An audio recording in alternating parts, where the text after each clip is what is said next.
The most frightening safety film is not the one that invents a monster, it is the one that proves the monster was already built into the floor plan. That is the first contradiction in the tape. It does not open with a scream. It does not open with a warning that the house is cursed or that something has entered through the basement window. It opens the way an ordinary instructional cassette might open, with a steady tone, a flat title card, and a room so familiar that it almost refuses to look dangerous. A sofa, a hallway, a lamp, a closed bedroom door. Nothing moves quickly. Nothing has to. The horror is in the arrangement. The training tape I am describing is fictional, but the world around it is not. It belongs to a real media environment in which American homes were being reinterpreted by public safety agencies, schools, educational distributors, and fire prevention campaigns as places that needed to be studied before they could be survived. In that world, a house was not only a private space. It was a system of exits, alarms, obstructions, sleeping bodies, wiring, smoke, delay, and practice decisions. The tape understands that. It treats the living room like a diagram waiting to be completed. The narrator's voice is calm, almost overly calm. It has the measured authority of an educational film, the kind meant to be shown in a classroom, a community room, or on a rolling cart with a television strapped to its metal frame. The audio is slightly thin. The picture looks copied, perhaps more than once. The color has the soft fatigue of old video. Brown carpet, yellow-white walls, a kitchen doorway that seems to lose detail at its edges. But the tape is not presented here as a supernatural artifact. That would make it too easy. A haunted tape can do anything. It can whisper your name, change the picture, play after being unplugged. This one is more disturbing because it does less. It behaves like a piece of safety media. It pauses where a fire instructor would pause. It repeats the kind of advice that could be printed on a pamphlet. It asks the viewer to look at the room and identify the way out. Then it asks for the second way out. That is where the room changes. Not physically. The sofa stays where it is. The window remains behind the curtain. The hallway still leads toward the bedrooms. But once the question is asked, the room stops being a room and becomes an escape problem. The front door is no longer just the front door. It is a route if it opens, if the path to it is clear, if smoke has not filled the hall, if the person inside has not delayed too long. The window is no longer background light. It is a possible exit, if it can be reached, if it can be opened, if the person knows what is outside it. The tape does not say, "Your house wants to kill you." It says something worse because it is more defensible. It says, "You should have practiced." That sentence belongs to the real history beneath this fictional object. During the late 1970s and early 1980s, the ordinary American home was a major site of fire death. The Centers for Disease Control and Prevention later reported that in 1984, 5,010 people in the United States died in fires, and almost 90% of them died in residential fires. For the years from 1978 through 1984, the average number of residential fire deaths each year was 4,897. Those numbers are not atmosphere. They are the reason the tape can sound paranoid without being irrational. If most fire deaths were occurring in homes, then the home had to be narrated differently. The bedroom had to be described not only as the place where a person slept, but as the place where a person might wake to a smoke alarm and have very little time to act. The hallway had to be described not only as a passage between rooms, but as a possible channel for smoke. The kitchen had to be described not only as a domestic workspace, but as part of a broader pattern of home fire risk. The door had to be touched, tested, chosen, or rejected. The window had to be known in advance. The tape begins in a familiar room because that is where the documented danger lived. The fictional label on the cassette reads like an institutional object, a training tape, not a prophecy. Its imagined date, 1984, is not treated as a magical year. It is a cataloging clue. It places the object among real public safety messages that were trying to change what households noticed about themselves. This was a period when smoke detectors, escape plans, and home drills were being pushed not as optional extras, but as life-saving habits that needed to exist before an emergency began. That last part matters. The tape is not interested in bravery. It has no use for the fantasy that a person will become clear-headed at the exact moment the house becomes dangerous. Its logic is colder than that. Survival depends on preparation, because the emergency will be confusing, dark, hot, loud, and fast. The tape's calmness is not comfort. It is a strategy against panic. The narrator asks the viewer to imagine smoke before smoke appears. To walk the route before the route is needed. To choose the outdoor meeting place before anyone is missing. To understand that an alarm is not an ending, but the beginning of a very short sequence of decisions. In the old educational video style, this is all presented with a kind of procedural modesty. There are no dramatic flames in the first minutes. There is no family running across the lawn. There is no firefighter bursting through the door. Instead, the camera holds on a hallway with too much patience. It shows a child's bedroom door from the outside. It shows a window over a bed. It shows a chair left where a person might need to walk. The effect is not spectacle. It is inventory. Every object becomes part of the question. Does this help you leave, or does it slow you down? That is the archive report method of this episode. We are not treating the tape as evidence that something impossible happened. We are treating it as a fictional object built from documented anxieties, federal campaigns, educational films, smoke detector messaging, public health statistics, and the practical language of home escape. The dread comes from staying close to what the sources actually support. A house can be loved and still be dangerous. A room can be familiar and still be poorly understood. A family can know every corner of a home and still never have asked what happens if the hallway cannot be used. This is why the tape's first room feels wrong. It has not changed. We have. The instruction has changed the way we look at it. The camera does not need to reveal a figure standing in the corner. It only needs to reveal that the corner blocks the path to the window, that the window is painted shut, that the hall leads past the source of smoke, that the bedroom door might be the last barrier between sleep and panic. The ordinary house becomes frightening because the tape refuses to flatter it. It does not call the home safe simply because it is home. It asks whether there is a working alarm. It asks whether the exits are clear. It asks whether every room has more than one way out. It asks whether the people inside have practiced enough to move when the alarm sounds, instead of waiting for the situation to explain itself. That question is the first true threat in the tape, not fire as an image, but delay as a habit. Delay is domestic. It looks like searching for shoes. It looks like checking another room. It looks like assuming there is time because the walls are still standing. It looks like the mind trying to make an emergency fit the pace of an ordinary morning. Safety media from this period treated that delay as something that had to be defeated in advance, with alarms, drills, maps, and repeated instructions. And so the tape begins gently, almost politely, by taking away the innocence of the floor plan. The living room is not just where the family watches television. The hallway is not just where the photographs hang. The bedroom is not just where someone sleeps. Each space is a question that will one day be answered under pressure, and the answer cannot be improvised as well as people want to believe. By the end of the opening sequence, the fictional tape has done something more unsettling than announce a disaster. It has made the viewer complicit in noticing the conditions that were already there. The blocked path, the closed door, the missing alarm, the unpracticed route, the assumption that familiarity is the same thing as safety. The label says 1984. That date will matter, not because it makes the tape mysterious, but because it places it inside a documented moment when agencies and educators were urgently trying to teach Americans how to hear an alarm, leave a room, and survive the homes they thought they already knew. The label says 1984, and the temptation is to treat that as atmosphere. A year on an old cassette can do that. It can tint the whole object with the color of institutional carpet, rolling television carts, plastic tape cases, and the thin sound of a narrator speaking through classroom speakers. It can make the tape feel remote enough to be harmless, old enough to be quaint, old enough that the warning seems to belong to somebody else's house. But in this case, the year is not decoration.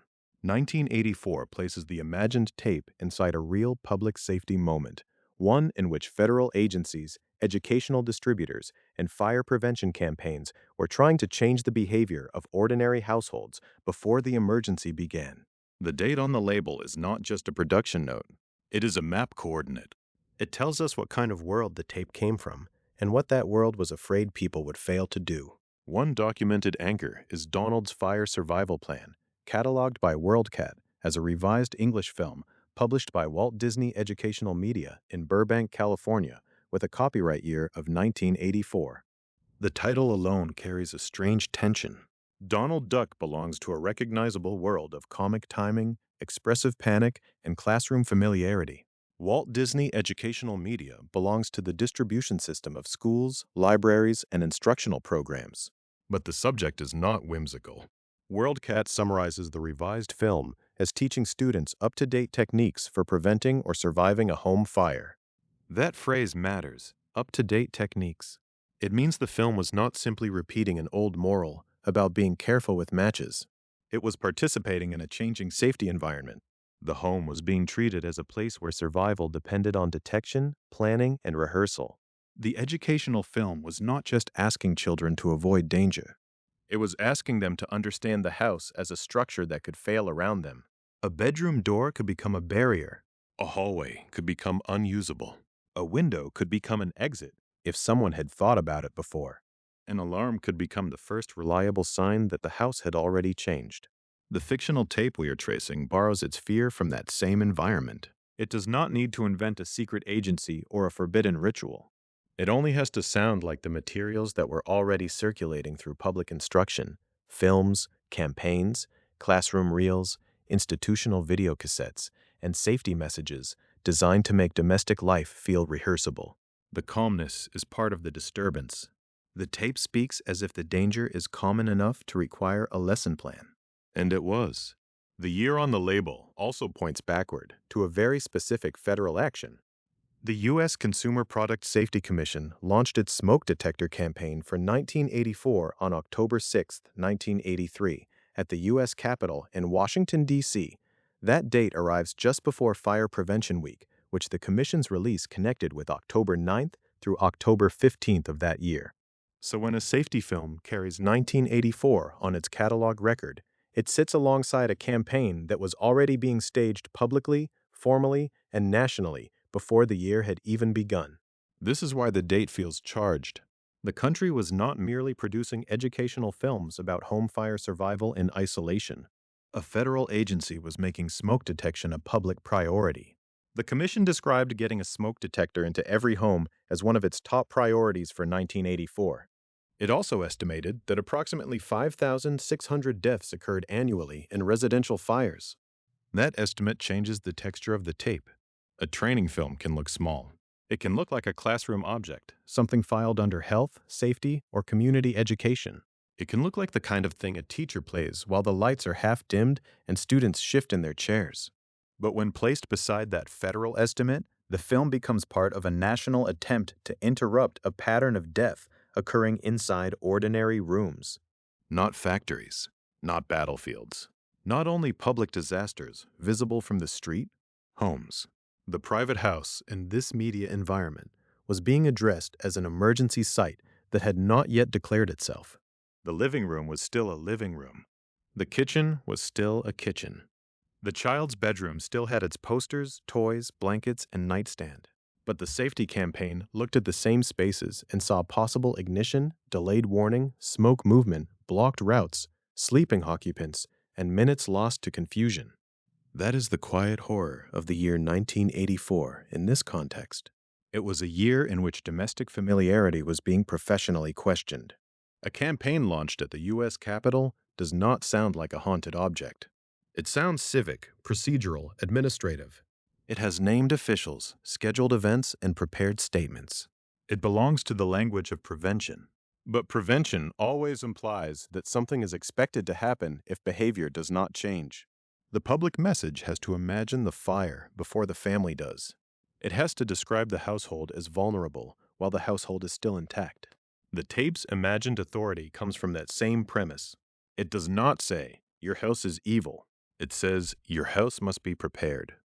It says, "Your alarm must be present." It says, "Your route must be known." It says, "Your escape cannot begin at the moment you are already disoriented."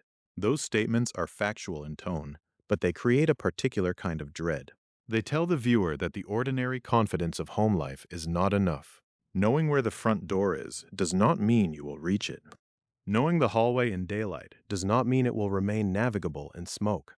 Knowing your family is asleep upstairs does not mean you have time to think through a plan after the alarm begins. The educational-media world of the early 1980s understood this problem well enough to make it teachable. That is important. The danger was not treated only as a matter for firefighters after the call. It was treated as a household procedure before the event. A smoke detector campaign, a revised Disney educational media film, and the broader language of home escape planning all point toward the same conclusion. Survival had to be moved earlier in time. Earlier than the smoke. Earlier than the blocked stairway. Earlier than the child calling from another room. Earlier than the hand on the doorknob. This is what makes the fictional tape feel less like a fantasy and more like an archive fragment from a frightened system.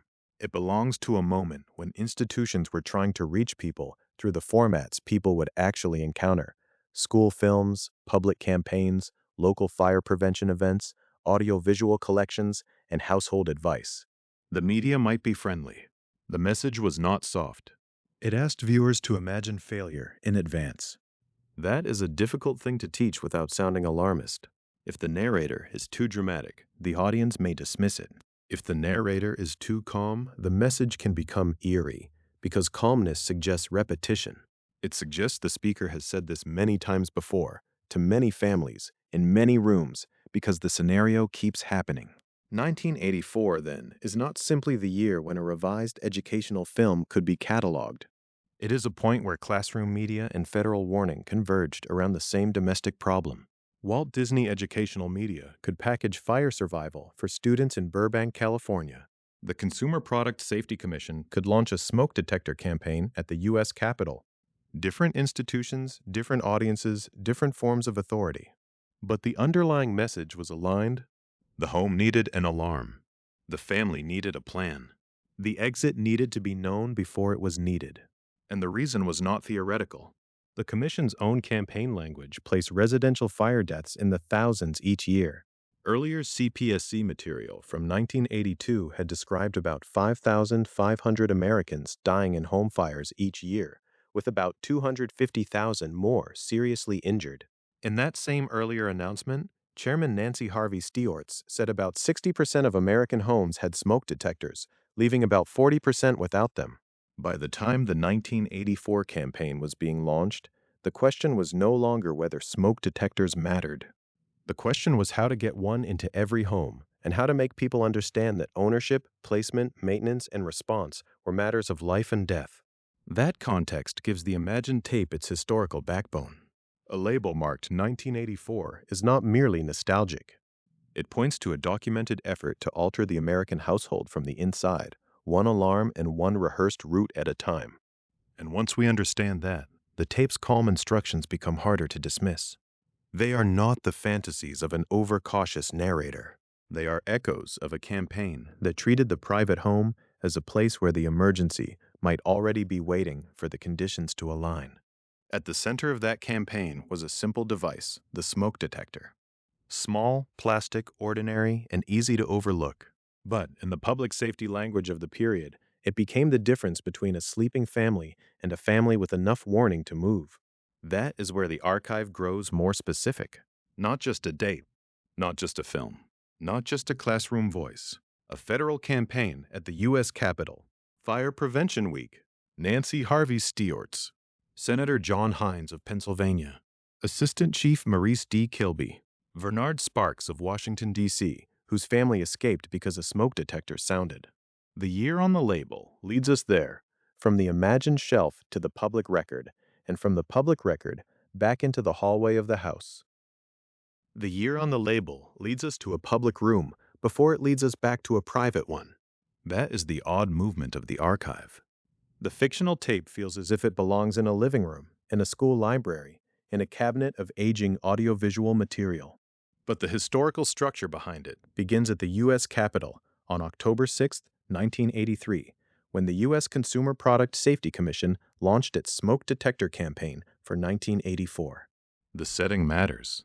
This was not a neighborhood reminder printed on the back of a utility bill. It was not only a firehouse open house or a classroom poster. The campaign was introduced at the U.S. Capitol in Washington, D.C., in connection with Fire Prevention Week, which ran from October 9th through October 15th that year. The message was being placed in the civic center of the country, then sent outward into kitchens, stairwells, bedrooms, apartments, and hallways. The commission described getting a smoke detector into every home as one of its top priorities for 1984. That sentence is simple enough to pass unnoticed. It sounds like public administration, a priority, a campaign, a device. But it also reveals a national diagnosis. To say that every home needed a smoke detector was to say that every home needed a warning system. Not some homes. Not only old homes. Not only buildings with obvious hazards or families with known risk. Every home. The private house was being addressed as a site where an emergency could begin without permission. That is the historical backbone of the tape. Its unease does not come from exaggerating the past. It comes from listening closely to how the past was already speaking. By the early 1980s, federal safety language had begun to treat domestic space as something that needed to be equipped, rehearsed, and corrected. The home was still sentimental in advertising and family photographs, still warm in sitcoms and children's books. But in fire safety material, it became a structure with failure points. It had sleeping occupants. It had closed doors. It had smoke that could arrive before anyone understood what was burning. It had routes that might be blocked. It had a device that either sounded in time or did not. The Commission's estimate in the campaign announcement was stark. Approximately 5,600 deaths occurred annually in residential fires. That number sits behind the calm voice of the training tape like a second audio track. It explains why the imaginary narrator keeps returning to the ceiling, to the hallway, to the bedroom door. It explains why the camera does not trust the ordinary room. The room may look peaceful, but the campaign was built around the knowledge that peace was not a safety mechanism.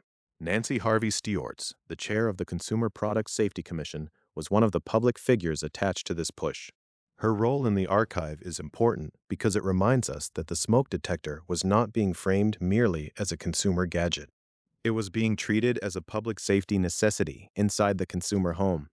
The device sat at the boundary between the market and the emergency system. You bought it, installed it, tested it, and lived beneath it. But the reason you were being asked to do so came from a national accounting of death. That boundary is where the horror becomes institutional rather than supernatural. The government was not claiming that something strange had entered the home. It was saying, more quietly, that the home had always required warning.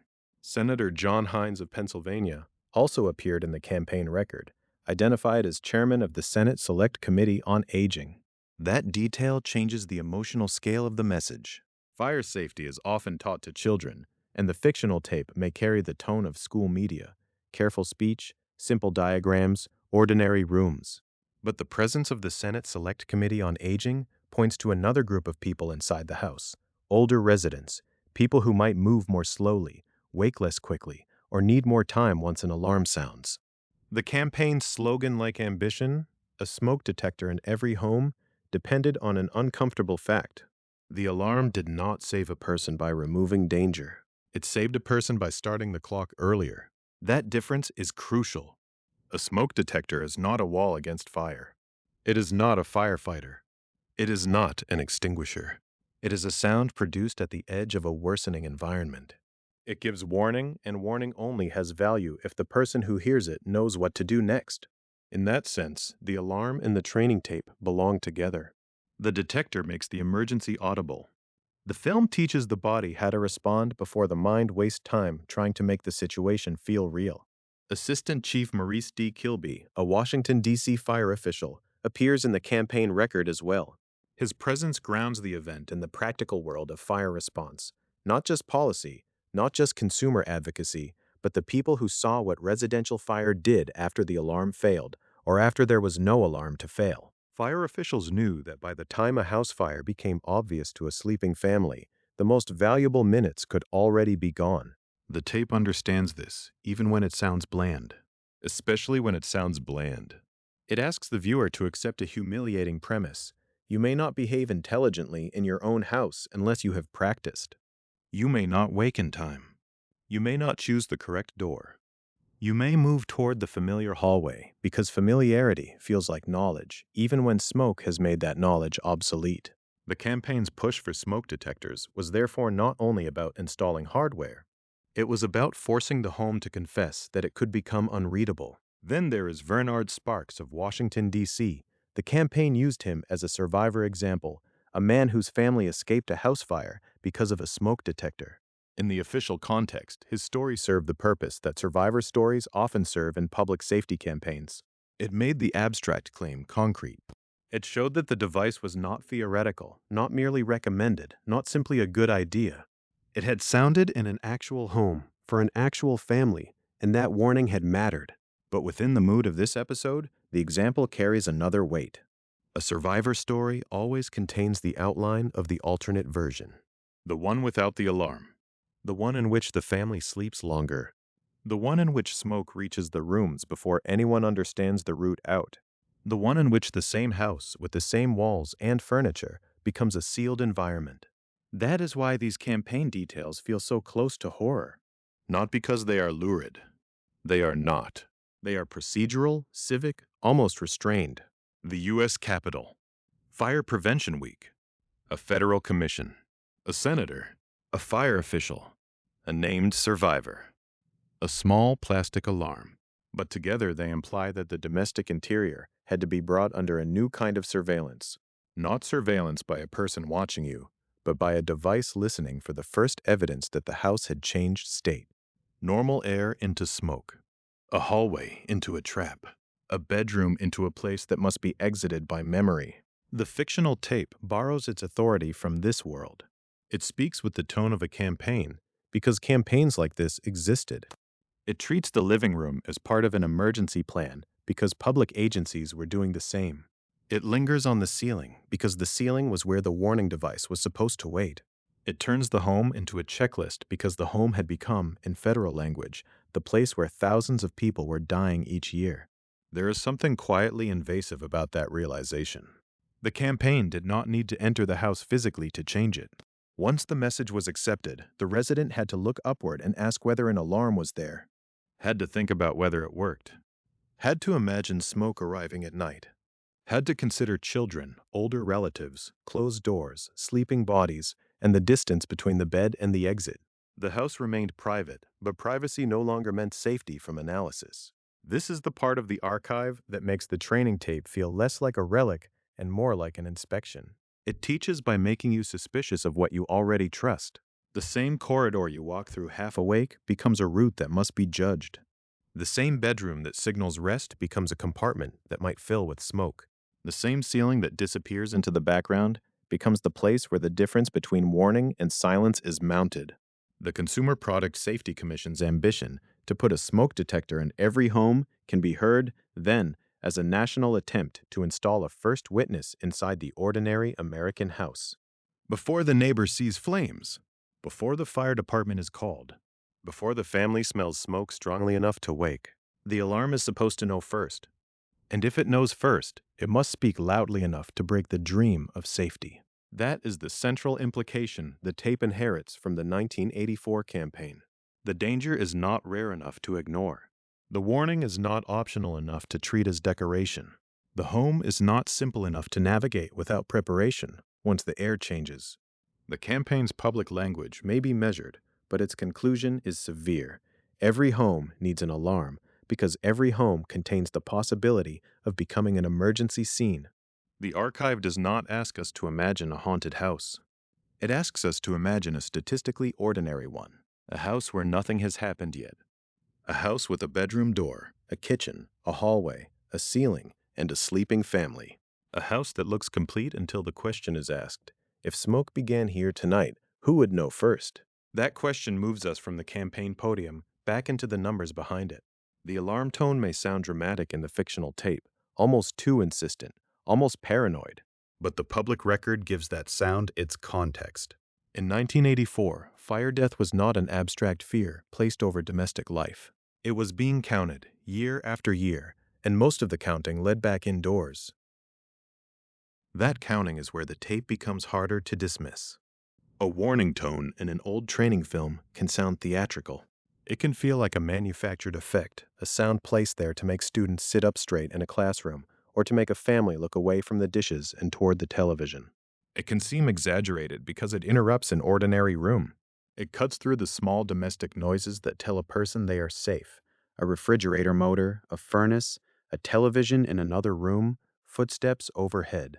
But the Centers for Disease Control and Prevention looked at the same national problem without any theatrical sound at all.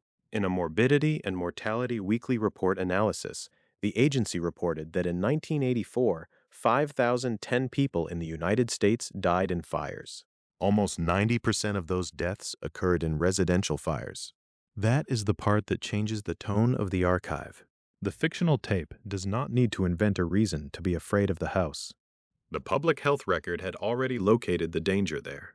Not mainly in factories, not mainly in public buildings, not mainly in dramatic disaster scenes that could be kept at a distance. The deaths were most often tied to residences, to the places where people slept, cooked, stored furniture, charged appliances, closed doors, and assumed that the walls around them were protective. The tape's insistence begins to sound less like paranoia and more like statistical sobriety.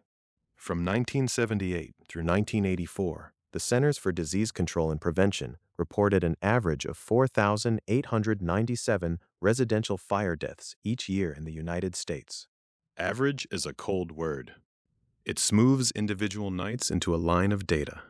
It places one fatal kitchen fire beside another, one blocked hallway beside another, one sleeping household beside another, until the story becomes national enough to be printed in a federal public health report. But inside that average are rooms. There is the bedroom, where a person did not wake in time. There is the hallway that became unusable before anyone reached it. There is the window that could have been a second way out, except no one had thought of it as an exit. There is the smoke alarm that was absent or not working or not heard soon enough. There is the assumption that danger would arrive visibly, with heat and flames, rather than quietly, with smoke moving through the house while people were still asleep. The archive-report style matters here because it refuses to make the house monstrous in a supernatural way. It does something colder. It allows the ordinary data to remain ordinary. The Centers for Disease Control and Prevention was not describing a curse. It was describing a public health pattern. The home, as a category, was a recurring site of death, and the numbers were not static. The same analysis reported that the residential fire death rate decreased by 21%, from 2.4 deaths per 100,000 population in 1978 to 1.9 in 1984. That decline matters. It tells us that the story is not simply one of helplessness. Public health campaigns, changing safety practices, smoke detectors, codes, education, and attention could make a difference. The danger could be reduced, but reduced did not mean removed. In 1984, the rate had gone down, and still 5,010 people died in fires. Almost 90% still died in residential fires. The improvement does not soften the horror. It sharpens it because it shows the exact territory in which prevention was trying to work.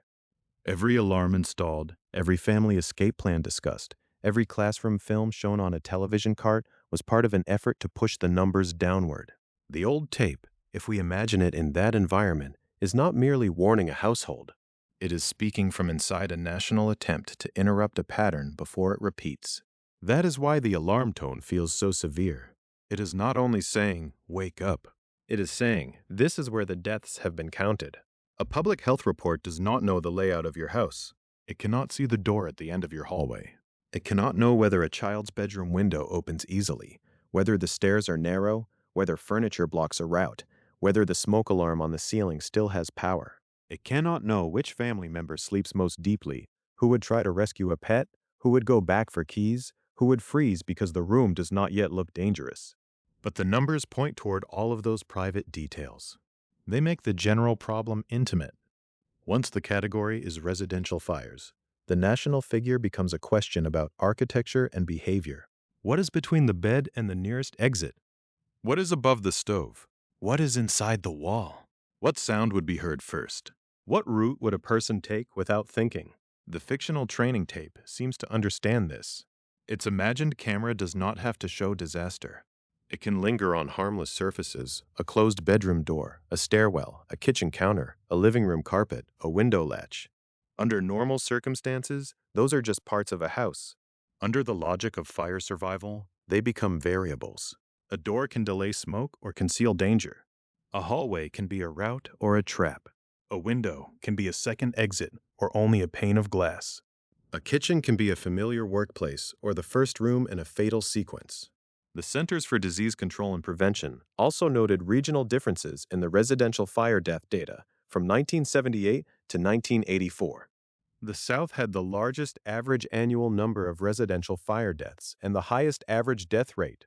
The West had the lowest. That detail keeps the archive from becoming too abstract. The problem was national, but it was not evenly distributed. Fire death followed geography, housing, climate, infrastructure, behavior, and other conditions that a simple training film could not fully explain. Still, the film could teach the part that belonged to the household. It could teach the alarm. It could teach the exit. It could teach rehearsal. This is the strange modesty of safety media. It cannot promise that the house will never burn. It cannot make wiring visible behind walls. It cannot prevent every cooking fire, every electrical failure, every human mistake, every night when someone falls asleep before danger begins. What it can do is assume that the emergency may happen and then ask the viewer to prepare before the room changes. That assumption is what makes the tape feel haunted, even when it is not. A calm narrator telling a family to plan an escape from its own home is making a quiet accusation against comfort. The message is not that the house is evil. The message is that familiarity is not protection. A person can know every corner of a room and still not know how that room behaves when smoke fills it. A child can know where the toys are and not know how to open the window. An adult can know where the front door is and still lose the hallway in darkness. A family can live for years beneath a ceiling and never ask whether the device attached to it will sound. The public health data gives that accusation weight. It tells us that the training tape's private warning was connected to a much larger pattern of public loss. The house was not being singled out for dramatic effect. It was being singled out because, again and again, that was where people died. So when the fictional tape pauses after the alarm tone, when the screen seems to hold on a hallway a little too long, it is not only building suspense, it is translating a federal statistic into domestic space. 5,010 fire deaths in 1984. Almost 90% in residential fires. An average of 4,897 residential fire deaths each year from 1978 through 1984. Those numbers do not look like a bedroom at first. They do not sound like a kitchen. But that is where the report leads us. The horror is not that the tape is irrational. The horror is that it may be exactly rational. It is taking the national count and bringing it home, room by room, route by route, warning tone by warning tone. It is asking the viewer to accept that a familiar house can become unfamiliar faster than the mind wants to believe. It is asking for preparation not because panic is useful, but because panic is predictable when preparation is absent. And this is where the educational image becomes so unsettling. Once the numbers have been placed beside the tape, the friendly format no longer feels simple. A classroom film, a family safety reel, a revised instructional program from the early 1980s, all of it begins to carry two tones at once. One tone is reassuring: listen, learn, practice, survive. The other is almost unbearable: we are teaching this because children and families have already died in rooms like yours. That contradiction will become clearer when the archive turns toward one of the most recognizable teaching voices in the safety media world, Walt Disney Educational Media in Burbank, California, and a revised English film cataloged with a copyright year of 1984. A film summarized as teaching students up-to-date techniques for preventing or surviving a home fire, a friendly shape placed around a grim lesson. By then, the numbers are already in the room. By the time the numbers are already in the room, the friendly format becomes the most unsettling part of the archive. WorldCat catalogs Donald's fire survival plan as a revised English film published by Walt Disney Educational Media in Burbank, California, with a copyright year of 1984. The summary is plain, institutional, almost weightless.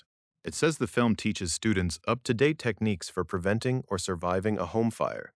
That sentence is doing more work than it first appears to do. It places Donald Duck, one of the most familiar comic figures in American media, inside the same historical atmosphere as the federal smoke-detector campaign, the public health counts, and the classroom safety lesson. It also places children in front of a lesson that required them to imagine the private spaces of their own lives as emergency sites. A bedroom was not only a bedroom.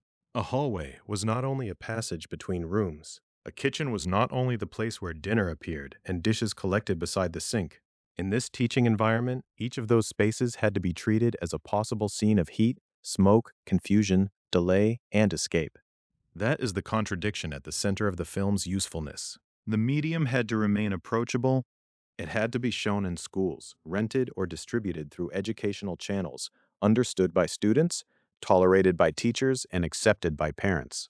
Its surface needed to say, "This is a lesson you can watch."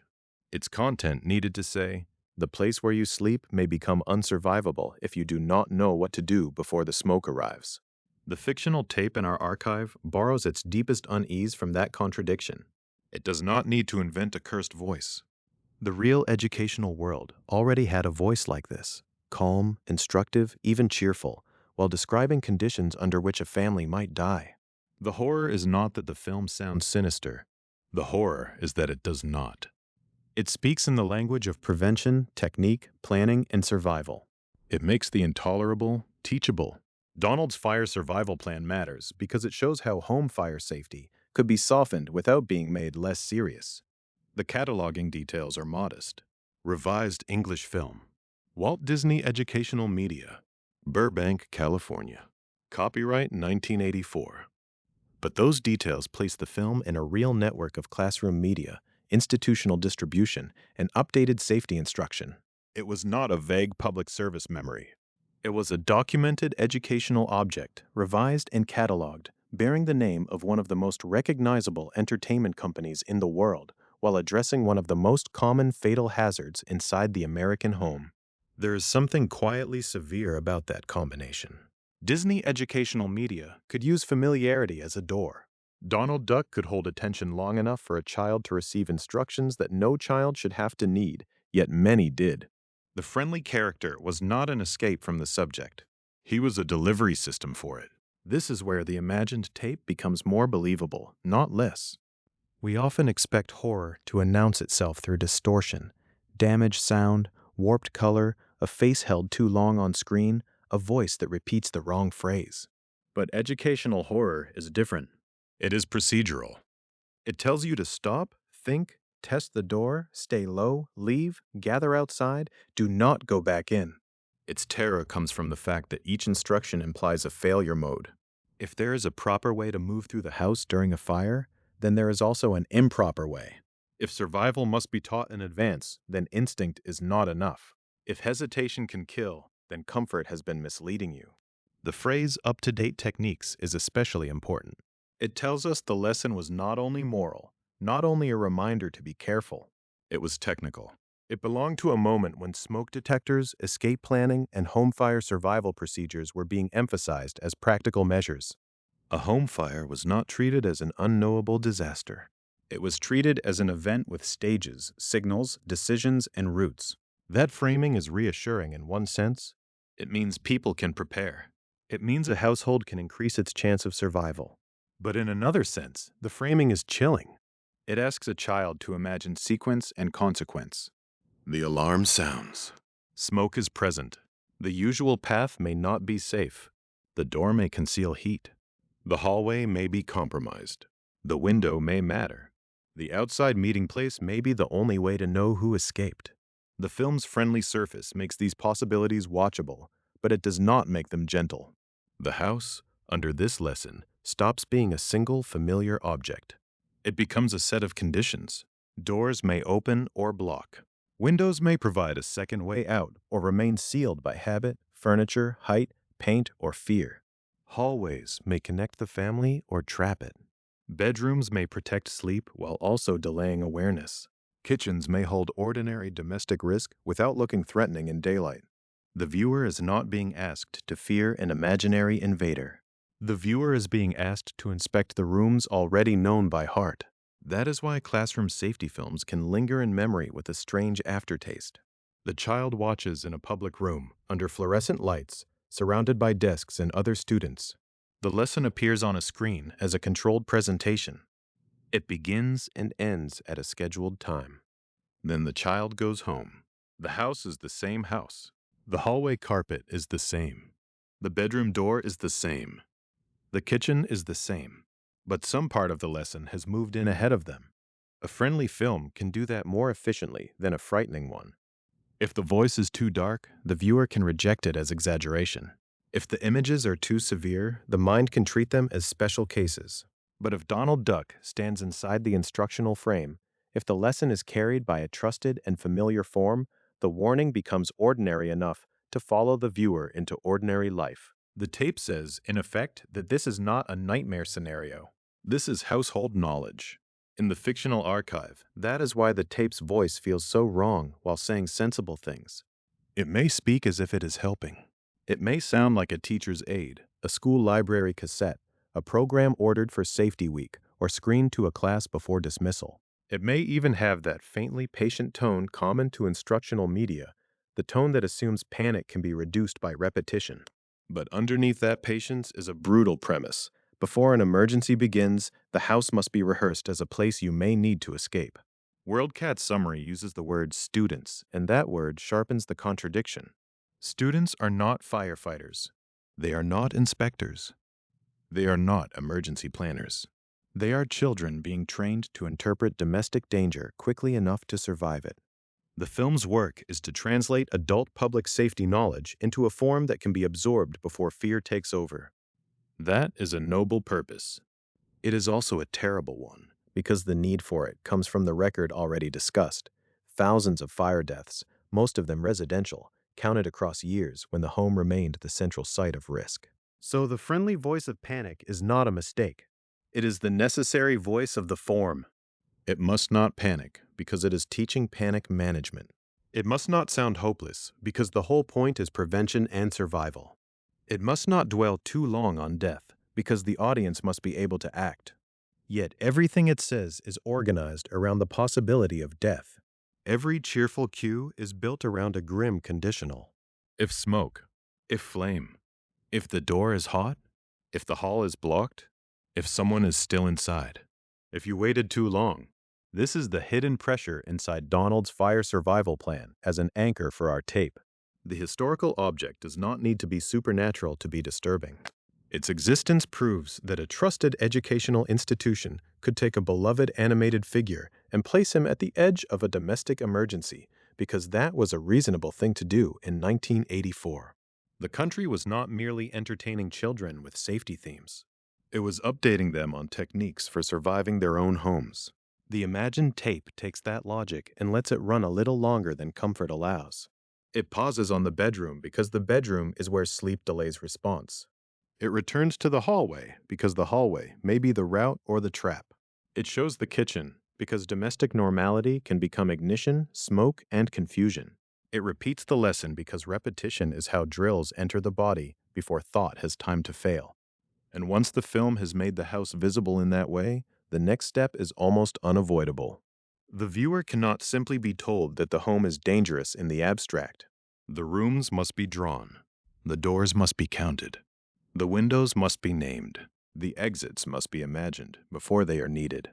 The friendly character opens the lesson. The map is what remains after the friendliness fades. The map is what remains because the map removes the house from memory and puts it on paper. In the imagined tape, this is the moment when the music thins out. The friendly classroom rhythm gives way to a still drawing of a home, shown from above, with rooms reduced to rectangles and openings reduced to small breaks in the lines. A living room becomes a box. A bedroom becomes a box. The hallway becomes a narrow channel between boxes. The house is no longer a place where a family eats, sleeps, argues, watches television, and leaves shoes by the door. It is a system of roots. The tape calls this system EDITH. Exit drills in the home. The phrase sounds almost gentle at first. Edith could be a person's name. It could belong to a teacher, a neighbor, someone who reminds children to walk calmly and not run. But the full phrase is procedural. Exit drills in the home. It takes the language of school fire drills and brings it into the private rooms of the house. It says the home must not only be lived in, it must be rehearsed. That idea is not a supernatural invention of the archive. It is the core logic of home fire escape planning. Current United States Fire Administration guidance tells households to draw a map of the home, not simply to think about escape, and not merely to agree that everyone should get out if there is a fire, but to draw it. The map should show all doors and windows. The household should identify 2 ways out of every room. Exits should be kept unblocked. The family should choose an outside meeting place. Then they should practice the drill. The horror in this part of the tape comes from how sensible every instruction is. There is no strange demand here, no impossible ritual, no command that would look out of place in a public safety handout. Draw the map. Mark the doors. Mark the windows. Find the exits. Go outside. Meet in one place. Practice. And yet, when the camera holds on the drawn floor plan, the familiar house begins to look accused. The door to the bedroom is no longer just the door to the bedroom. It is the first possible way out. The window is no longer where the curtain moves at night or where morning light comes in. It is the second possible way out. If it opens, if it is not painted shut, if the screen can be removed, if the person inside can reach it, if there is a way down. The hallway is no longer the route to the bathroom. It is a passage that may remain usable or may fill with smoke before anyone is fully awake. The tape does not need to invent a monster in the corridor. It only needs to ask whether the corridor is the only path. That is the quiet violence of EDITH as a teaching device. It does not let a room remain emotionally whole. It divides every room into exits and failures. It asks the occupant to stand inside a place of comfort and imagine what would happen if the ordinary door could not be used. It asks the parent to look at the child's room and not only see a bed, a lamp, a toy box, a poster, a pile of clothes. It asks them to see the door, the window, the path between them, and everything that might slow a body moving through smoke. A house is usually understood through habit. You know the route from the couch to the kitchen without thinking. You know which floorboard complains, which light switch is loose, which door sticks in damp weather. You know where the keys collect, where the dog sleeps, where the laundry basket blocks the closet. But a fire escape plan changes the category of that knowledge. The habits become delays.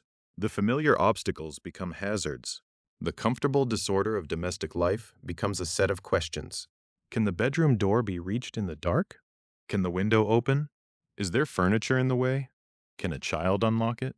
Can an older adult get through it? If everyone leaves by different exits, where do they meet? The United States Fire Administration's guidance is practical because confusion is expected. It treats the household not as a collection of calm decision makers, but as people who may wake suddenly, separate from one another, and try to interpret danger under pressure. The outside meeting place matters because escape is not complete if everyone gathers in different places or if someone goes back inside because they cannot find a family member. The map matters because agreement spoken in a kitchen can vanish under smoke, noise, darkness, and fear. The imagined tape understands this. It lingers on the paper because paper can be studied before the emergency. A drawn door is not hot. A drawn hallway is not filled with smoke. A drawn window is not jammed. On paper, the family has time. On paper, they can make the choice that the actual house may not allow them to make slowly. This is why the tape's calmness feels worse than panic. A panicked voice would allow the viewer to dismiss it as drama. But the instructional voice simply asks for the home map. It asks for all doors and windows, not the convenient ones. It asks for 2 ways out of every room, not 2 ways out of the house in general. It asks that exits be kept unblocked, which means the chair pushed against the back door is no longer just a chair, and the boxes stacked near the basement stairs are no longer just boxes. They are obstructions placed into a route that someone may need before they have time to move them. The camera returns to the same floor plan again and again. First, the family room, then the kitchen, then the bedrooms.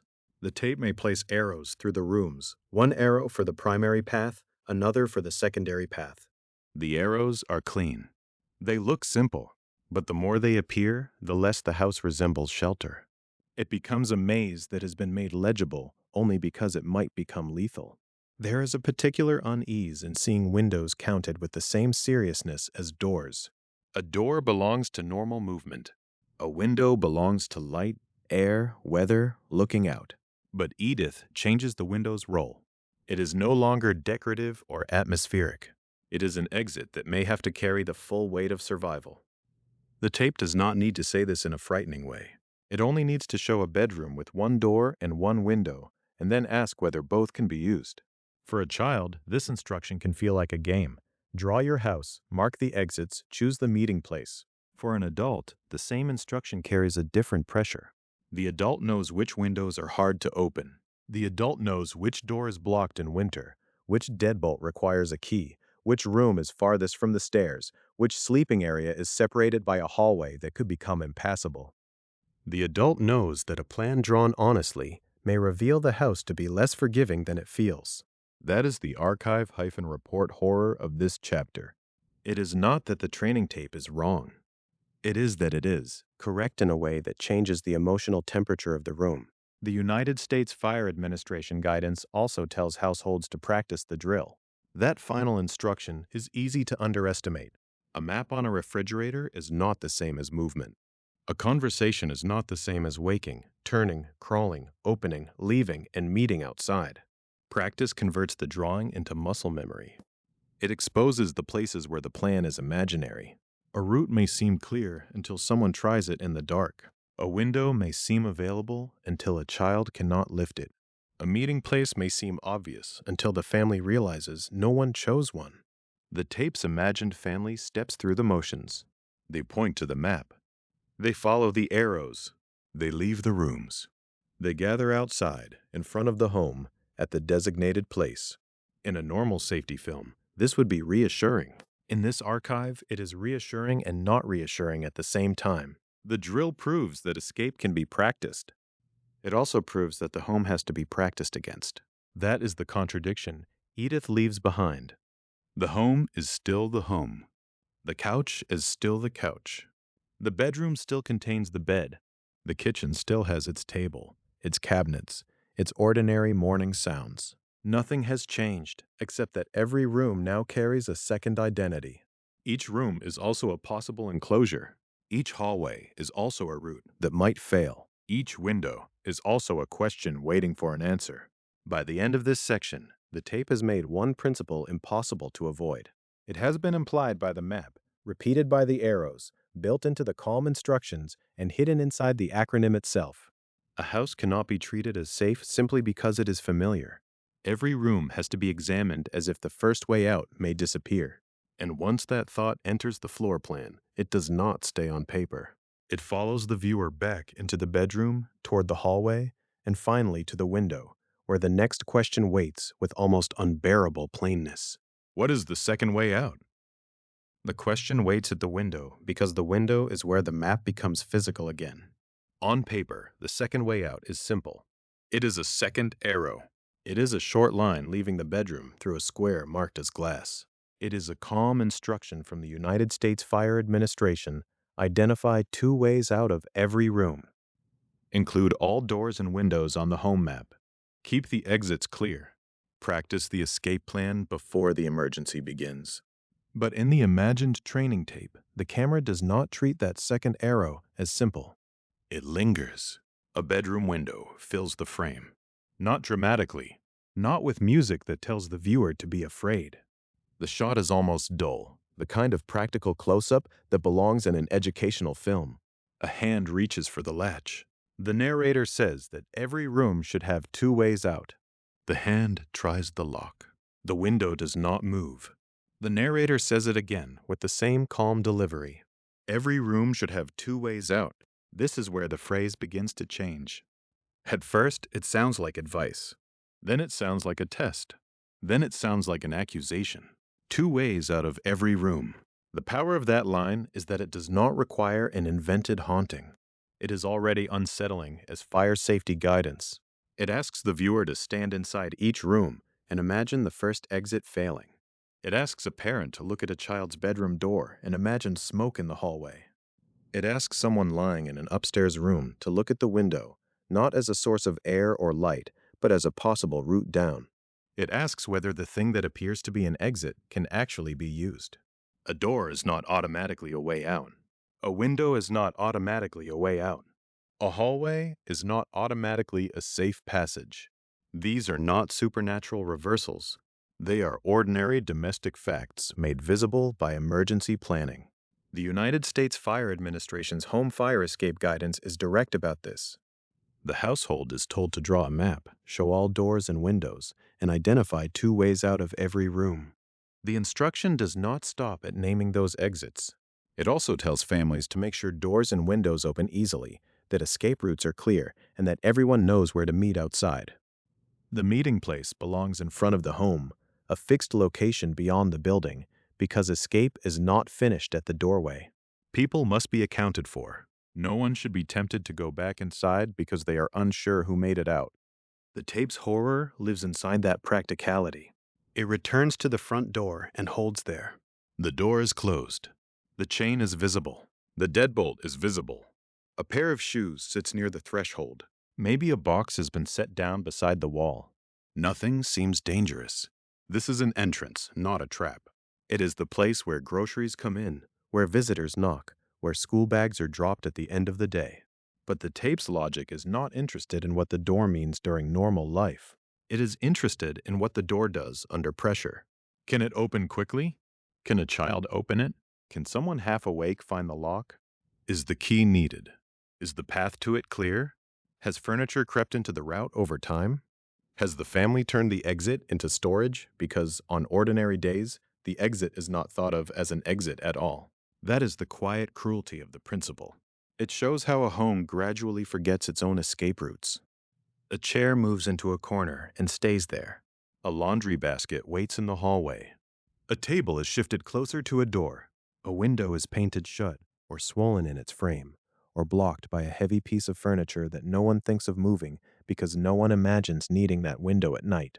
The floor plan remains the same in theory, but the usable route changes. The house on paper still has openings. The house in practice may not. So the fictional tape appears to fixate on small obstructions. It does not do this because the objects are cursed. It does it because fire safety guidance makes those objects meaningful. An exit that cannot be reached is not an exit. A window that cannot be opened is not an exit. A route that requires too many decisions is already beginning to fail. The upstairs bedroom becomes the most difficult room to watch. In the map sequence, it may have seemed like just another rectangle. A bed, a closet, a door to the hall, a window on the exterior wall. But once the camera enters that room, the second way out becomes heavier. The first way out is the door. The door leads to the hallway. The hallway leads to the stairs. The stairs lead to the front door. It is the ordinary nighttime path through the house, the route taken without thinking. The second way out is the window. A bedroom window is usually framed as reassurance. It brings morning into the room. It shows weather. It holds curtains, blinds, a sill with books or toys or dust. But in an escape plan, the window is measured by different questions. Can it be opened? Can the screen be removed? Is there a safe way down? Does everyone in the room know what to do if the hallway cannot be used? The tape does not need to show flames to make this frightening. It only needs to show the distance from the window to the ground. That is one of the reasons the phrase repeats so well as a horror motif. 2 ways out of every room sounds complete until the viewer begins to examine the second way. Then the second way becomes an entire hidden problem. A door is a way out only if it does not open into danger. A hallway is a way out only if smoke has not made it unusable. A window is a way out only if the person inside can open it and get through it. Every answer creates another question, and the tape, in its flat instructional patience, keeps asking. It cuts from the upstairs window to the hallway corner. The corner is empty. The carpet is clean. The light is steady. Still, the camera pauses there as if the corner has become important. Under the rules of the escape plan, it has. A hallway corner is where a route can vanish from sight. It is where a bedroom door opens onto a path the sleeper cannot fully inspect. It is where a familiar turn becomes a decision point. Go left toward the stairs. Go right toward another bedroom. Turn back. Close the door. Choose the window. The educational voice remains calm because panic is not useful. But calmness does not make the information gentle. It makes it more exact. Earlier, the archive placed the home inside a documented public safety environment. Federal agencies, fire officials, and educational distributors were not treating the house as a neutral backdrop. They were treating it as the place where residential fires killed thousands of people in the United States during this period. That larger history gives the line its force. Two ways out of every room is not a decorative slogan. It is a response to the possibility that the first way will be blocked by smoke, heat, confusion, or the ordinary layout of the building. And because the phrase is so practical, it has an afterlife outside the tape. A viewer hears it once and begins to count without meaning to. Bedroom door, bedroom window, kitchen door, maybe another door, maybe a window over the sink that no one could easily use. Living room door, front door, sliding door, if there is one. Basement stairs, basement window, if the window is large enough, if it opens, if it is not hidden behind stored boxes. The house becomes a list of conditional exits. This is the part the imagined tape understands better than a ghost story would. Fear does not always arrive as an apparition. Sometimes it arrives as an inventory. The viewer notices the locked window, the blocked back door, the hallway that narrows near the stairs, the upstairs bedroom where the second way out has never actually been practiced, the front door that requires a key kept somewhere else, the pile of objects that would have to be moved before anyone could leave. None of these details look dramatic in daylight. In the archive footage, they might even look boring. But the tape has taught the viewer to see them as delays. That word matters. A blocked exit is not only an obstruction, it is time lost. A stubborn latch is time lost. A route that must be figured out in the moment is time lost. A child who has never practiced opening the window loses time. An adult who has never imagined the hallway filling with smoke loses time because the mind reaches first for the normal route, the route it uses every day. This is why the training film repeats itself. It is not trying to make the house seem strange. It is trying to make emergency action familiar before the emergency begins. The drill must exist before the smoke. The route must be known before the alarm. The second way out must be more than a line on a map. The tape returns again to the bedroom window. The hand tries the latch a second time. This time it opens.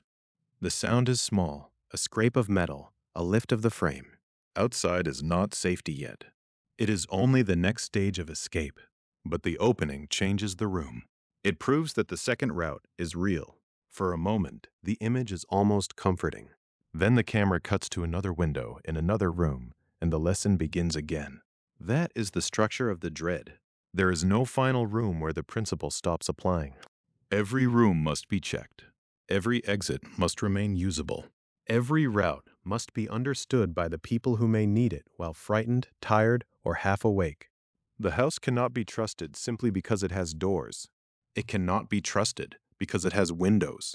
The question is whether those doors and windows can become escape routes quickly enough.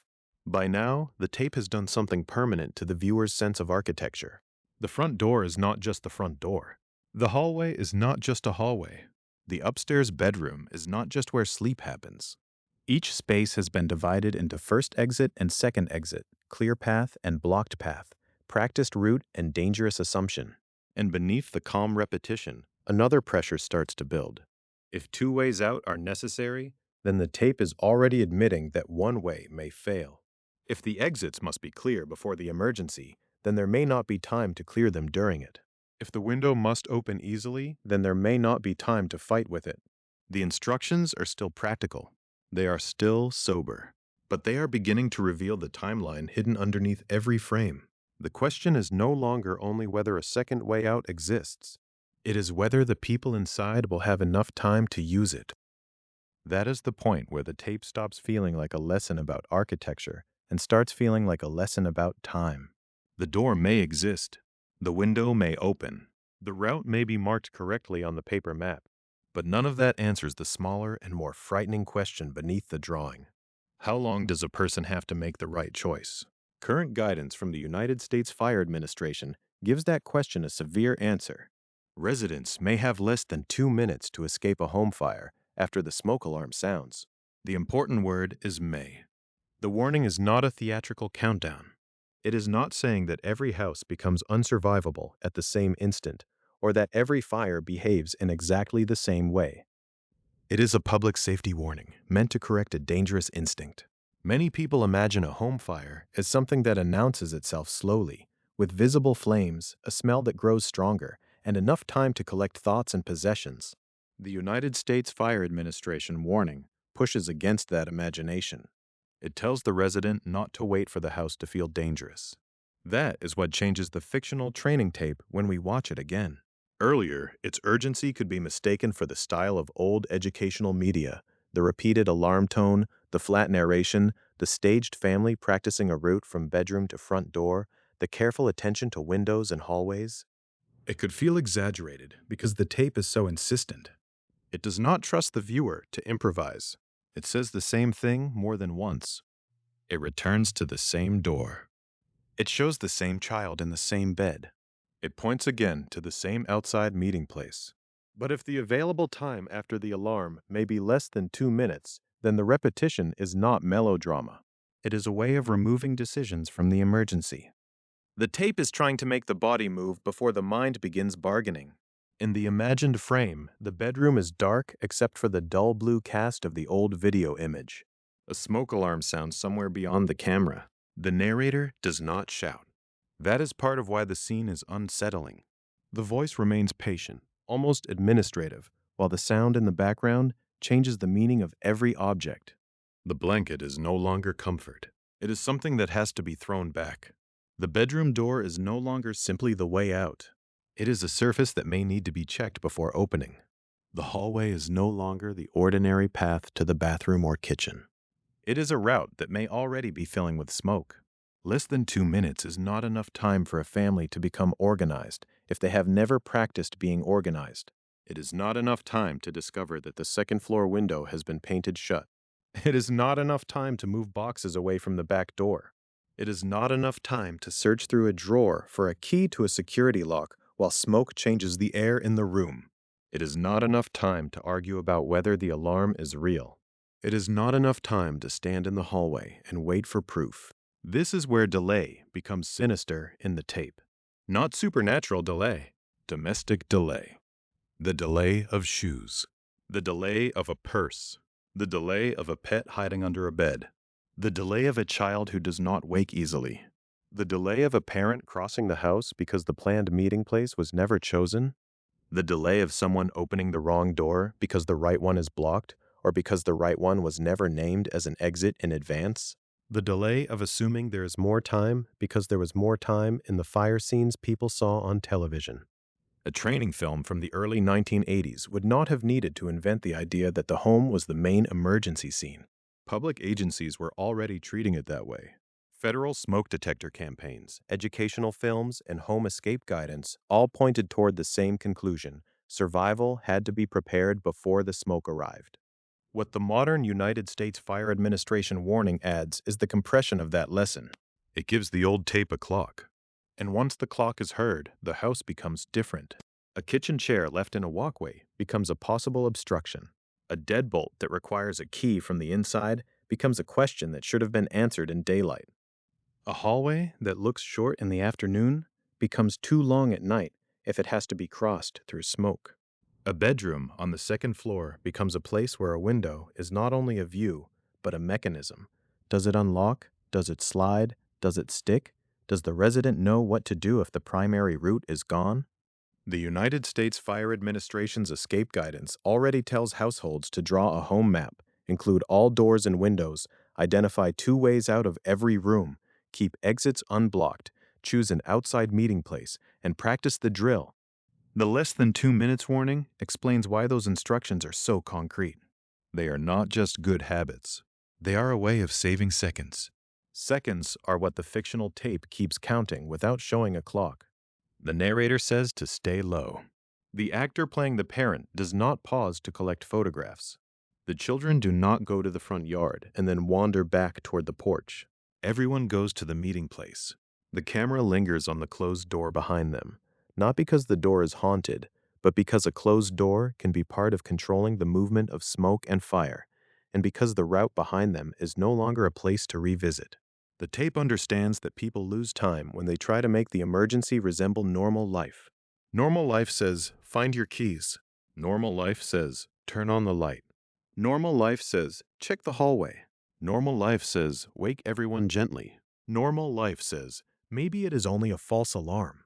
Normal life says, look for the source. The training tape says, leave. That is the cold center of the lesson. The alarm is not an invitation to investigate. It is a boundary. Before it sounds, there may be planning, mapping, practicing, testing, explaining, and correcting. After it sounds, the tape wants as little interpretation as possible. The route has already been chosen. The second way out has already been identified. The outside meeting place has already been named.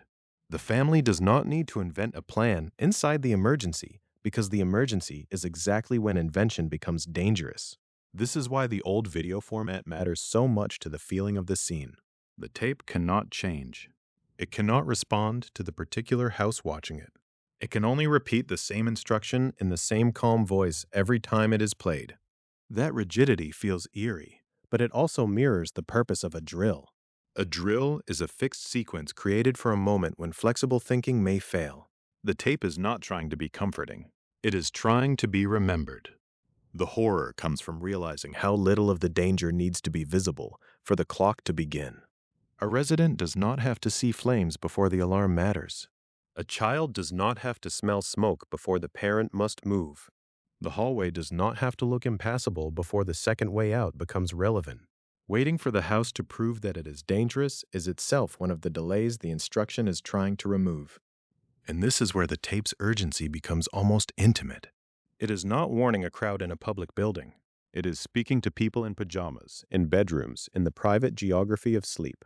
It is speaking to the moment when a person is least prepared to make a rapid, technical decision about doors, windows, smoke, stairs, and children. It is speaking to the few seconds between hearing a sound and accepting what that sound means. Less than 2 minutes does not leave much room for disbelief. It does not leave much room for embarrassment about overreacting. It does not leave much room for the familiar thought that nothing bad happens here. So the tape keeps practicing the same small motions. Wake. Roll or move from the bed. Go to the planned exit. Use the second route if the first is unsafe. Get outside. Stay outside. Meet where everyone agreed to meet. The actions are plain, almost dull, and that dullness is what makes them survivable. They have to be simple enough to perform when the house is no longer behaving like a house. By the midpoint of the tape, the alarm tone has become more than a sound effect. It is the hinge between preparation and consequence. Before it, the viewer has time to test the window, clear the exit, draw the map, talk to the child, choose the meeting place, and practice the route. After it, every unfinished task returns as a threat. That is the quiet accusation hidden in the training film. If the keys are not where they need to be, the alarm will not wait. If the window does not open, the alarm will not wait. If no one knows the outside meeting place, the alarm will not wait. If the child has never practiced the sound, the alarm will not wait. The alarm gives warning, but it does not give control. It starts the part of the plan where the machine has done what it can, and the household must now prove that the warning can be heard, understood, and acted on in time. And that leaves the tape with a new question, one that is mechanical before it becomes moral. If the entire plan depends on the sound that begins those seconds, then everything depends on whether that sound exists at all. The question does not arrive with flames in the frame. It arrives with silence. The tape has already taught the viewer to fear delay. It has measured the hallway in seconds. It has turned the bedroom window into a second exit and the meeting place into proof that everyone has left. But all of that planning still depends on one first event. Before the map matters, before the practiced route matters, before anyone crawls low or tests a door or calls from outside, someone has to know that the fire is there.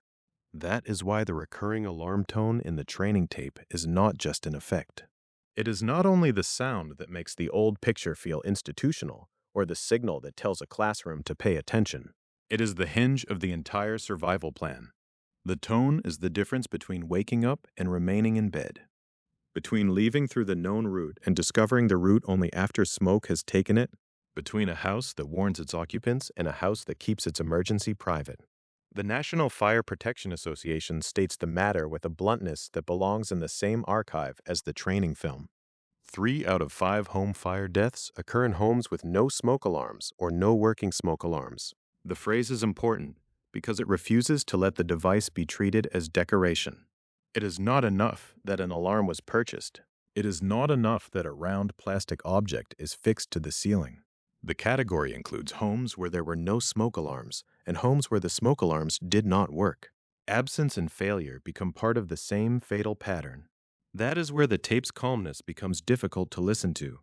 Every time the tone plays, it implies a functioning system. A sensor responded. A power source was available. The sounder worked. The alarm was located where smoke could reach it in time. Someone in the house could hear it, recognize it, and begin moving. The film gives the tone as if it is guaranteed. The research does not.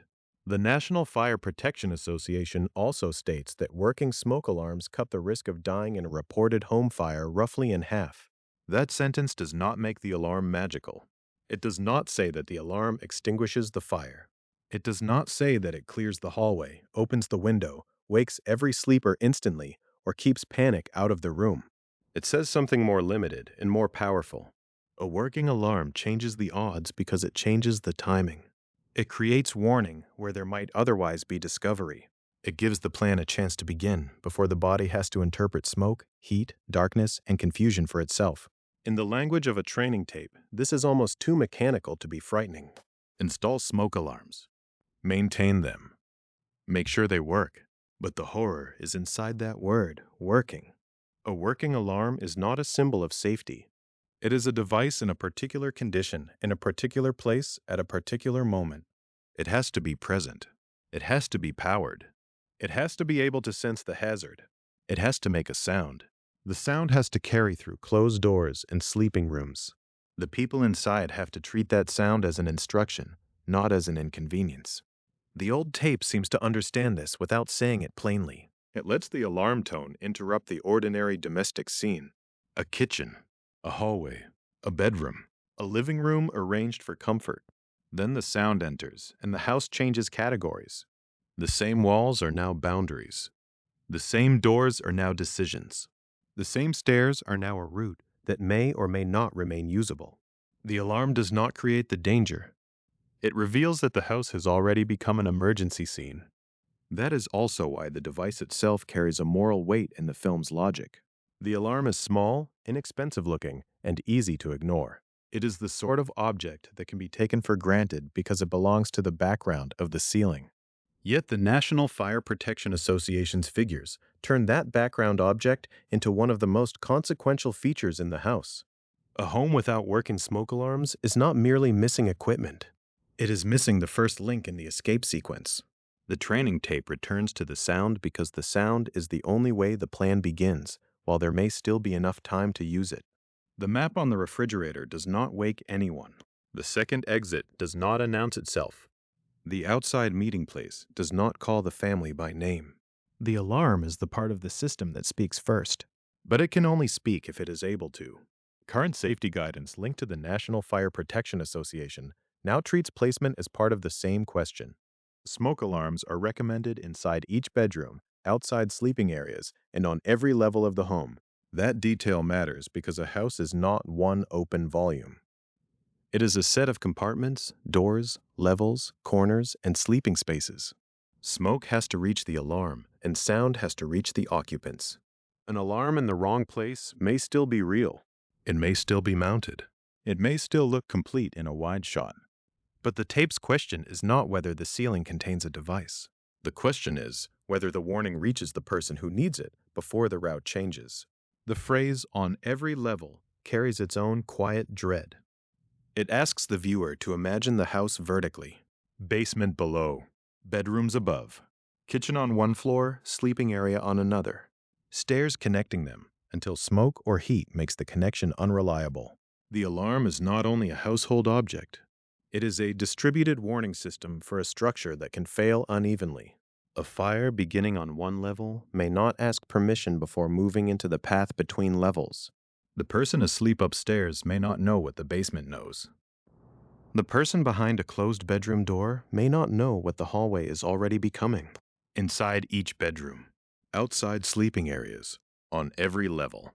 The repetition sounds almost ordinary until the viewer understands that every phrase is correcting a possible silence. Inside each bedroom, because sleeping people are not watching the hallway. Outside sleeping areas, because the route beyond the door may be changing first. On every level, because fire does not remain where the family expects it to remain. In the imagined 1984 tape, the alarm tone begins to feel less like a warning and more like an audit. It asks whether the household has done its part before the emergency. The device cannot install itself. It cannot replace its own missing power. It cannot move from the wrong hallway to the sleeping room. It cannot make a family practice. It cannot force someone to leave instead of searching for a coat, a purse, a pet, a photograph, or an explanation. This is the moral question hidden inside the mechanical one. A smoke alarm is a technical object, but it depends on human attention before and after it sounds.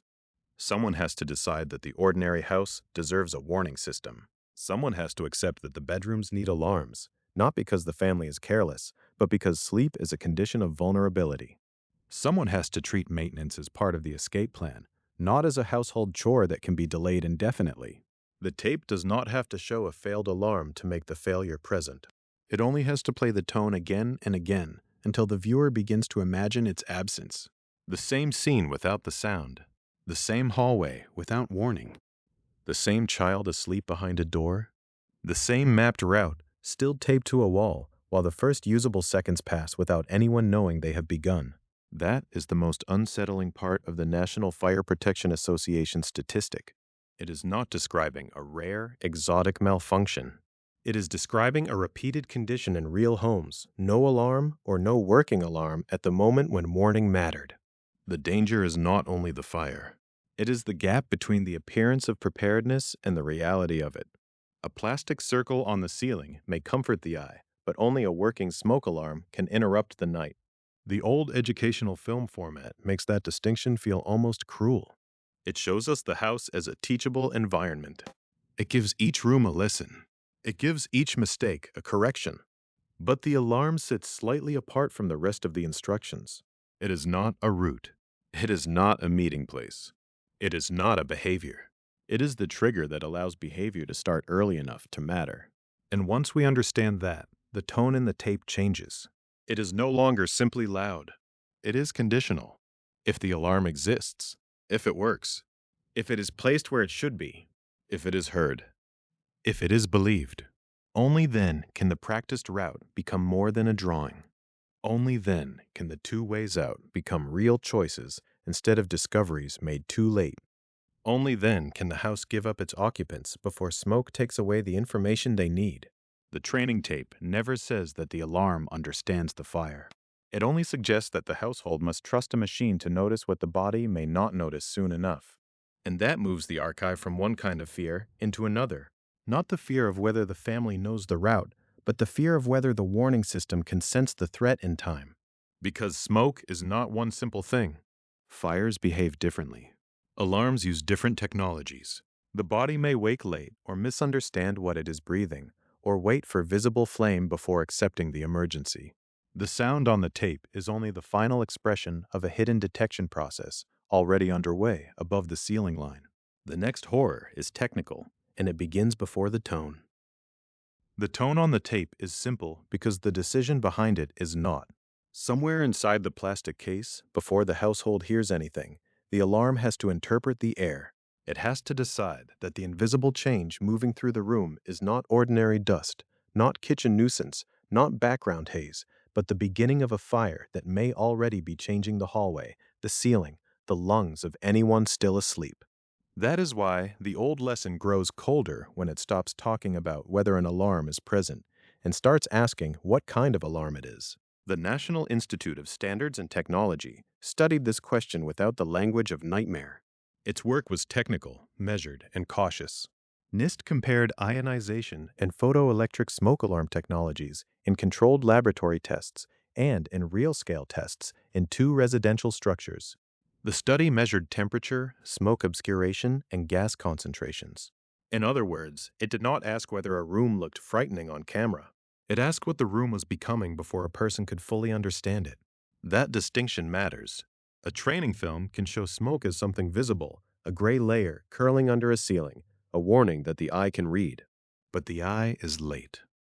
The body is late. The sleeping person is later still. By the time a hallway looks like danger, the measurements that matter may have already changed. Temperature may have risen. Smoke may have obscured the path. Gases may have altered the air into something that cannot be negotiated with by courage, memory, or denial. The tape's alarm tone, then, is not just a sound effect. It is the public-facing end of a private measurement. The device does not know your floor plan. It does not know that a child sleeps at the back of the house, or that the second exit is a stiff bedroom window, or that the meeting place is by the mailbox. It only samples the conditions around it, according to its design. If those conditions cross the alarm's threshold, the machine speaks. If they do not, the house remains quiet. Ionization and photoelectric alarms are often discussed as if the choice between them is a simple verdict. The NIST testing does not need to be flattened that way for the horror to work. The finding noted in the research is more careful and more useful. Both ionization and photoelectric smoke alarms consistently provided time to escape from most residential fires studied, although the available escape time could be short in some cases. That is not a reassuring sentence if you listen to every word. It says both technologies provided time, but not unlimited time. It says most residential fires, not every imagined condition. It says escape, not comfort, not certainty, not the ability to gather belongings or investigate the source. It also says that in some cases the time available could be short. The terror is not that the devices are useless.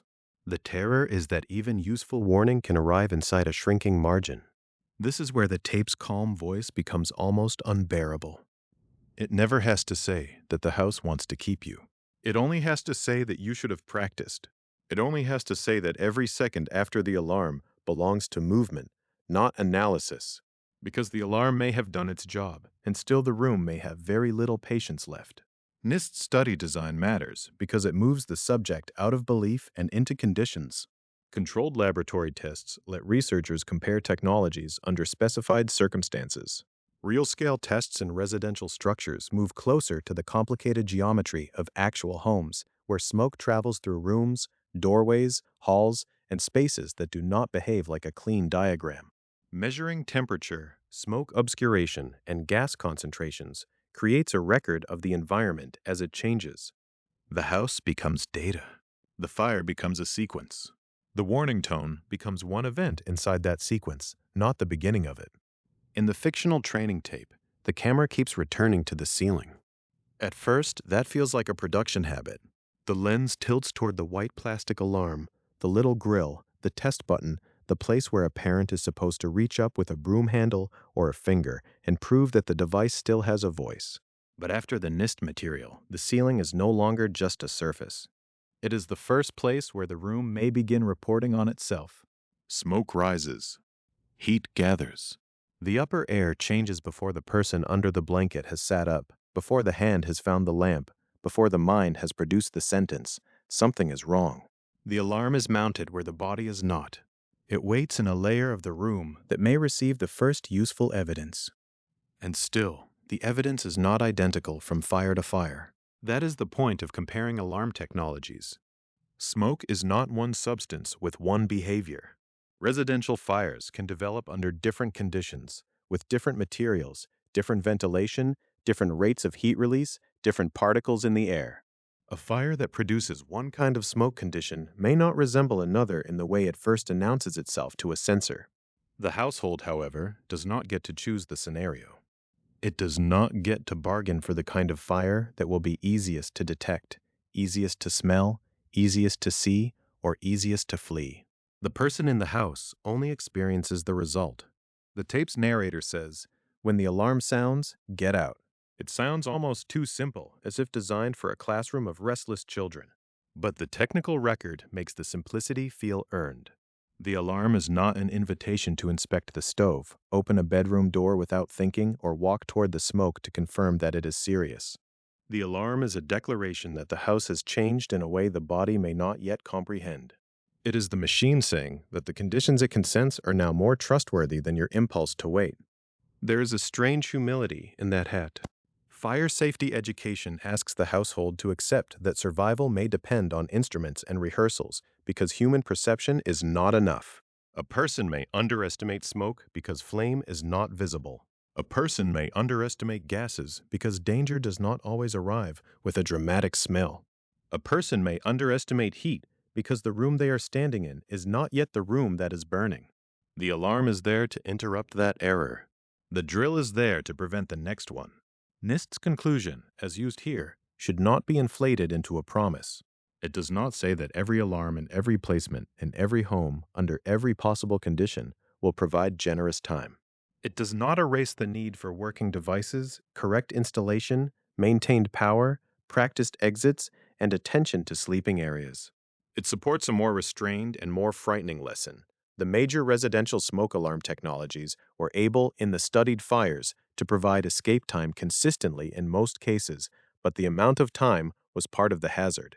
Sometimes the warning is enough only if the household has already decided what enough means. Enough is hearing it. Enough is getting low, if conditions require it. Enough is going to the nearest safe exit. Enough is not returning inside. Enough is already knowing the second way out before the first way disappears. This is why the old tape cannot treat smoke alarms as decorative safety equipment. They are not badges of responsible ownership. They are components in a timeline. Before the alarm, detection. After the alarm, escape. Between those 2 points, the house may be changing faster than the people inside can interpret. The technical measurements from NIST give that change a vocabulary: temperature, obscuration, gas concentration. None of those words is theatrical. All of them are intimate. They describe what happens to the air in the rooms where people sleep, cook, argue, fold laundry, and leave shoes near the door. The horror is that the air becomes information before it becomes pain. By the time pain arrives, the lesson may already be over. By the time visibility collapses, the exit route may already be a memory instead of a choice. By the time the body fully agrees that the house is dangerous, the machine may have been warning for the only seconds that mattered. So the tape lingers on the alarm, not because it is fascinated by the object, but because the object stands between ordinary life and a sequence of conditions the resident cannot safely study in person. It is a small machine asked to translate chemistry and heat into a command. It is not magic. It is not certainty. It is a sensor mounted in a house full of variables, trying to speak before the hallway becomes unreadable. And once the tape has made us look that closely at the alarm, the room around it changes again. The device is watching the air, but it is not watching the origin. It may warn when smoke reaches it, but it does not repair the defect that started the fire.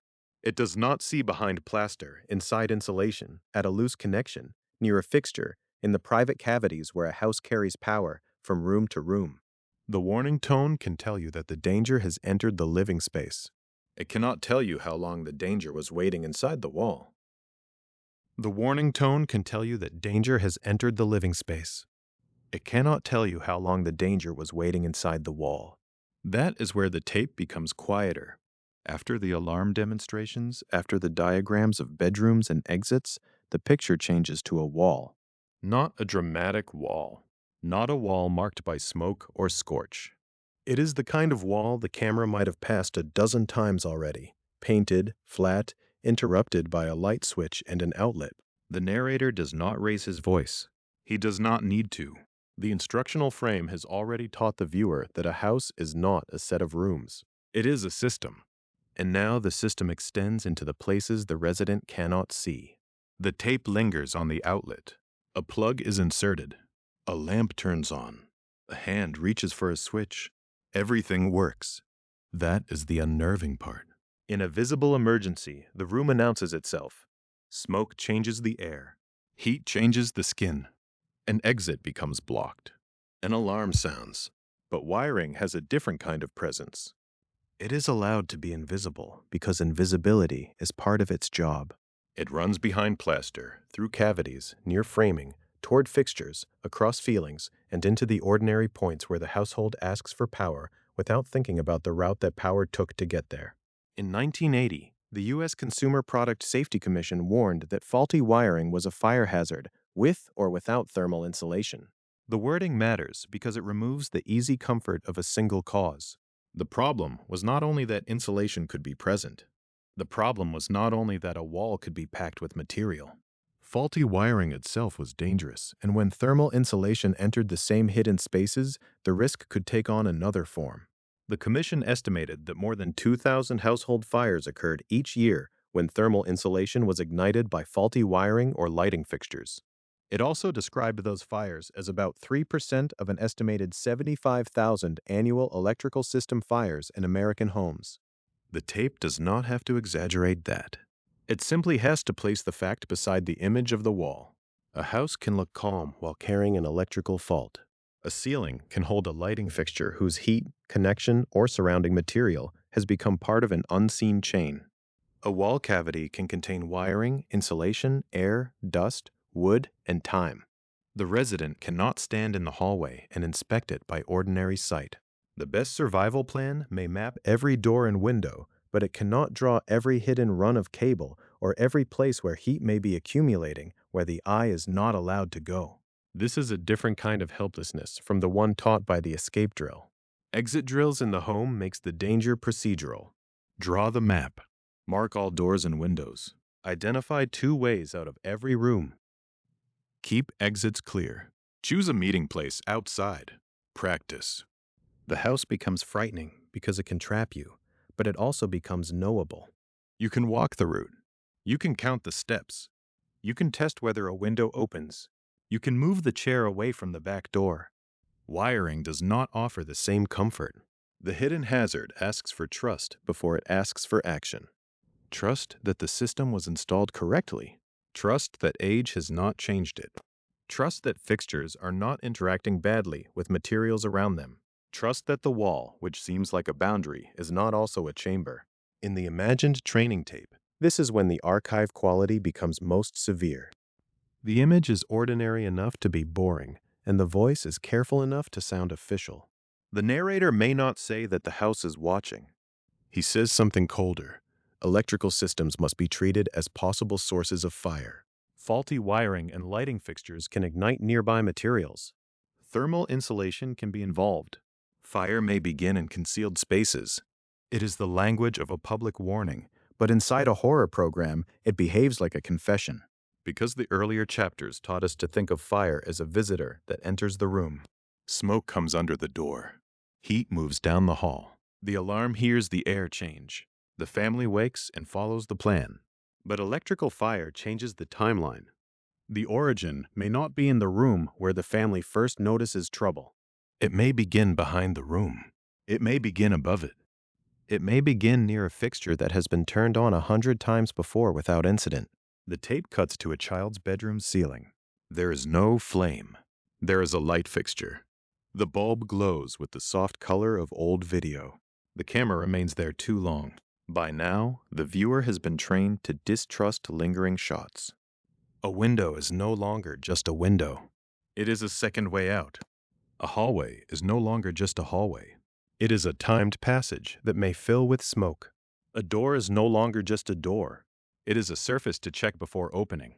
So when the tape stares at the ceiling light, it invites the same conversion. The fixture stops being furniture of the room.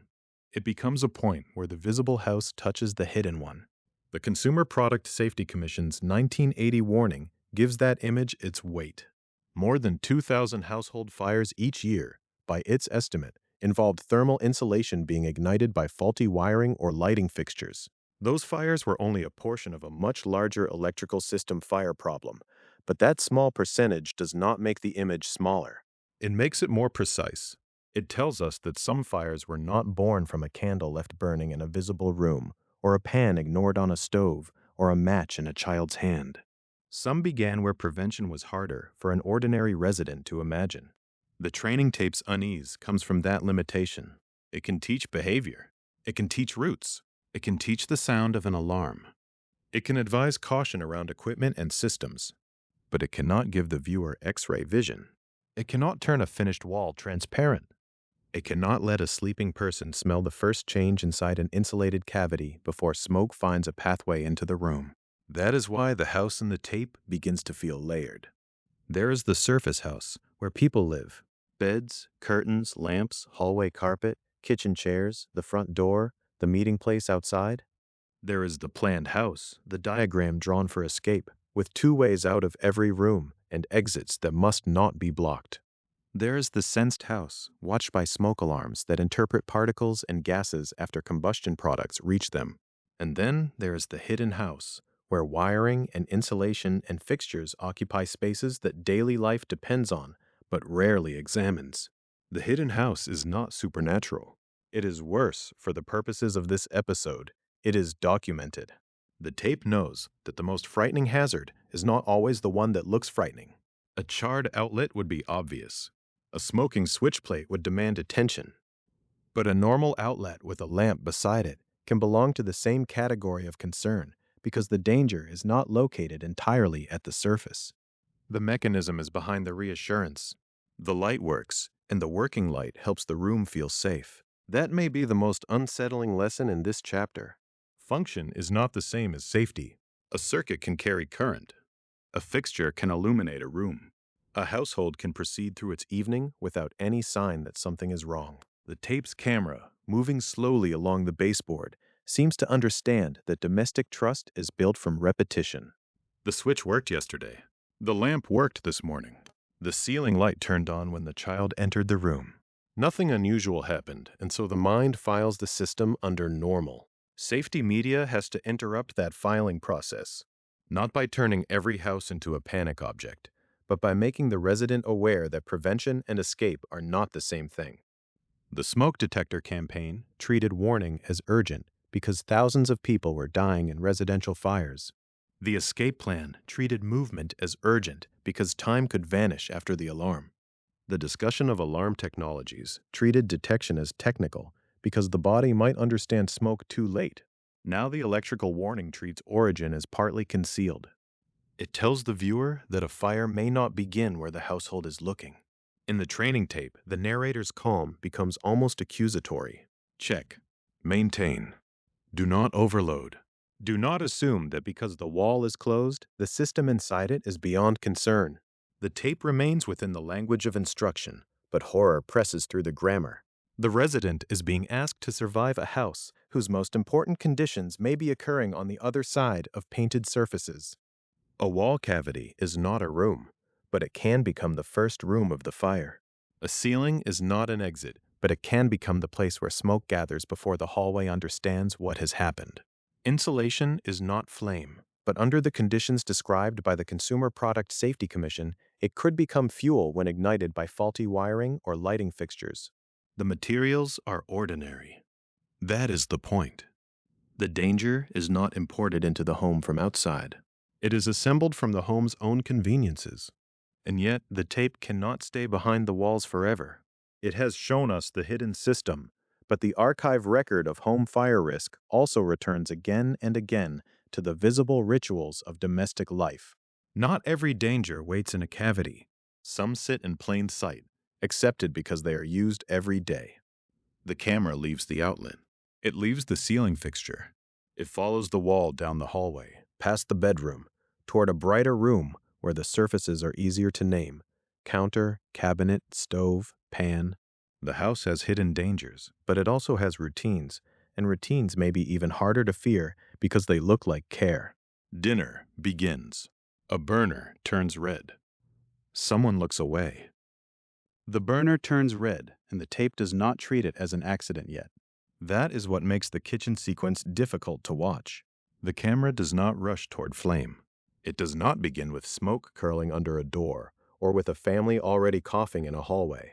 It begins with a pan placed on a stove, a hand moving through the frame, a counter with ordinary objects arranged along the edge.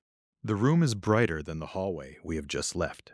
It has reflective surfaces, cabinet doors, a sink, a table just out of view.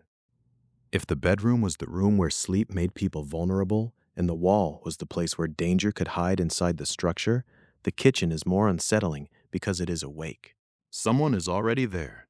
The fictional training tape understands that this room does not need to be made strange. It only has to be shown long enough. A stove is a machine built into routine. A pan is set down because dinner is being made. Heat is introduced on purpose. The resident is not careless in any dramatic sense. They are doing what households do every evening. They are preparing food, answering a voice from another room, turning toward the table, stepping away because a task seems brief enough to fit between one moment and the next. Modern National Fire Protection Association research gives that image its weight. NFPA identifies cooking as the leading cause of reported home fires and home fire injuries. Not an obscure mechanical failure, not the hidden wiring behind the plaster, not the rare event that allows a viewer to feel safely separate from the warning. Cooking. The ordinary use of heat in the ordinary room where people gather, talk, argue, feed children, check the time, and assume that a familiar process will remain familiar because it has done so before. The tape lingers on the stove because the stove is not a symbol. It is a source. In the previous room, the danger was disturbing because it might begin where the resident could not see it. Faulty wiring, insulation, fixtures, and wall cavities made the house feel private in a new way, as if part of it had been operating behind the family's back. The kitchen reverses that fear. Here, the resident can see the hazard. They have invited it into the room. They have turned the knob. They know the burner is hot. And still, according to the fire record that surrounds this entire episode, the risk does not disappear just because it is visible. Visibility can become its own kind of disguise. A pan on a stove is not frightening if it is doing what it is expected to do. That expectation is exactly where the tape places the viewer. The image could belong to a school film, a public safety demonstration, or a home economics lesson. A hand enters. A utensil rests nearby. The camera is steady. Nothing in the frame announces horror. Then the soundtrack changes slightly, the way old educational media often did when it wanted attention without openly frightening the audience. The narrator's voice remains calm. The picture keeps showing the same room, and the viewer begins to understand that the room has turned before anything has burned. That is the central cruelty of a cooking fire in this kind of archive story. It can begin as continuity. The same burner used yesterday. The same pan. The same assumption that there is enough time to look away. The same confidence that a person can leave for a moment and return before the room changes. Home fire education keeps returning to habit because habit is how the house persuades people to delay. The action is not exotic. The resident is not exploring a forbidden space. They are participating in domestic repetition. The tape's kitchen sequence seems built around that repetition. The shot of the stove repeats. The shot of the pan repeats. The angle from the doorway repeats.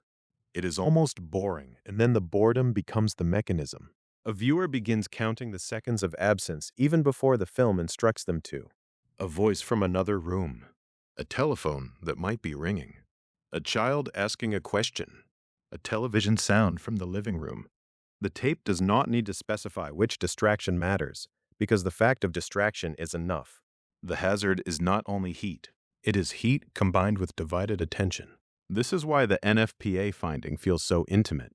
When an institution says that cooking is the leading cause of reported home fires and home fire injuries, it is describing a national pattern, but the pattern enters the house through very small gestures. A knob left on. A pan left heating.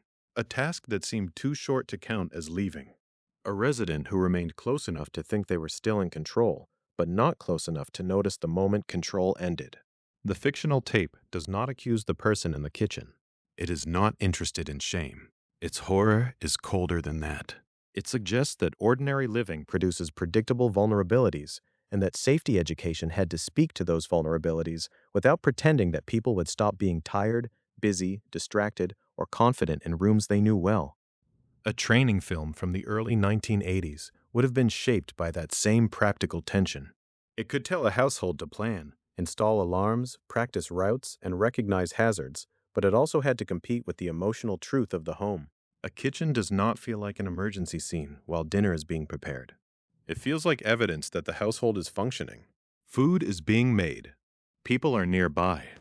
The noise of family life can make the room feel protected by activity, as if a busy room is safer than an empty one. The tape quietly dismantles that belief. The pan sits in the center of the frame. The camera does not blink. The room's brightness becomes clinical. The stove is no longer part of dinner. It is an ignition source with a handle attached to daily life. The counter is no longer a counter. It is a surface where objects may be too close to heat. The doorway is no longer just the opening into the hall.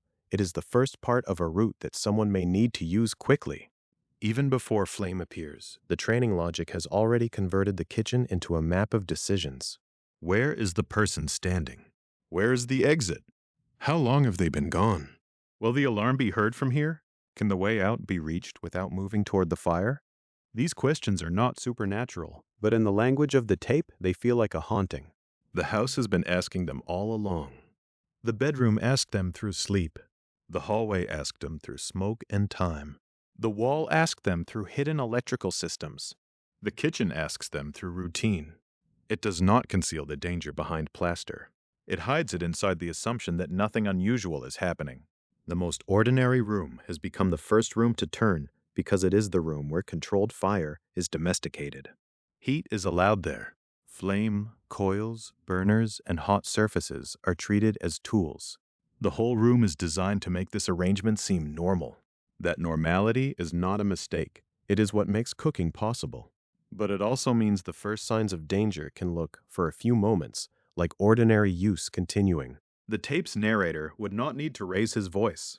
He would only need to say that many home fires begin this way, with cooking, with a stove, with a pan, with attention pulled elsewhere.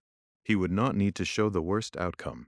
The viewer already knows from the earlier chapters of The House how little time may remain once smoke reaches the alarm and the alarm reaches the body. The kitchen sequence is frightening because it occurs before that countdown becomes audible. Before the alarm tone, there is a choice that does not feel like a choice. The person steps away. In a different kind of horror story, that step would be a transgression. Here it is an errand. The tape keeps the camera trained on the abandoned pan, and for a moment the room appears almost peaceful. This is the archive-report nightmare at its clearest, a national fire pattern reduced to a still image of a domestic object doing exactly what it was told to do. The stove continues to heat. The pan continues to change. The room waits without malice. It does not need malice. It has repetition. When the resident returns in time, the lesson is invisible. Nothing happened, and so the habit survives.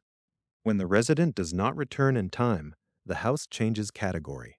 The kitchen stops being the place dinner began and becomes the origin point from which smoke can move into the hall, toward the bedrooms, toward the routes mapped in the escape plan. The room that gathered the household can become the room that separates it. That separation matters because the tape has been teaching us to think in thresholds. Bedroom door, hallway, window, front step, meeting place. In the kitchen, the threshold is psychological before it is architectural. It is the line between supervision and absence, between controlled heat and unobserved heat, between a routine evening and a reported home fire. The film does not need to tell us that every kitchen will burn. That would be false, and the tape's power depends on staying close to the record. What it tells us instead is more durable. The leading causes of danger are not always the ones that feel dramatic. Sometimes the central room of risk is the room where people are most certain they know what they are doing. The camera begins to pull back. The stove remains in view, but the doorway widens around it. Beyond the kitchen is the hall, and beyond the hall are other kinds of homes, other arrangements of doors and stairs and shared air. The logic of the single-family house is about to expand outward. Not every resident escapes through a front door onto a lawn. Some live behind apartment doors, above other households, connected by corridors, stairwells, alarms, and instructions that sound simple until the smoke is present. For now, the tape leaves the pan where it is. It leaves the burner glowing. It leaves the viewer with the knowledge that the house did not become dangerous by becoming unfamiliar. It became dangerous by remaining exactly itself, one routine longer than anyone feared. The camera leaves the kitchen by backing through the doorway, and that movement matters.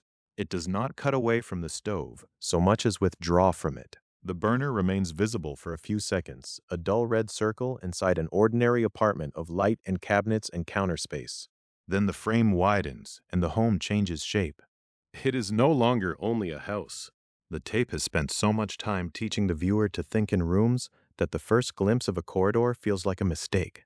A private hallway belongs to one family. A shared corridor belongs to many. It carries doors that look alike, numbers mounted at eye level, a wall sconce, a carpet runner, a metal sign pointing toward the stairs. The logic of escape is still the same in one sense. Leave the danger. Get outside. Do not delay. But apartment living adds a second system around the first one.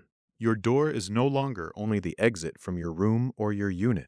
It is also a boundary in a larger building, a line between your air and the corridor, your fire and someone else's route, your emergency and the building's alarm. This is where the fictional training tape becomes more severe by becoming more procedural.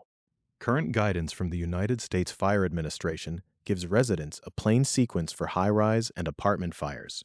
Leave the apartment. Close the door behind you. Pull the fire alarm on the way out. Use the stairs rather than elevators unless directed by firefighters. Once at the meeting place, call the fire department. Each instruction is practical. None of it requires dramatic interpretation. And yet, when the old tape shows an apartment door closing, it feels like one of the most final images in the entire film. The door does not slam. It clicks. A hand pulls it shut from the corridor side.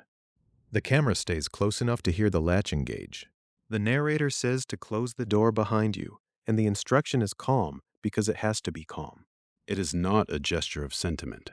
It is not a farewell to the furniture, or the photographs, or the room where dinner was left unfinished.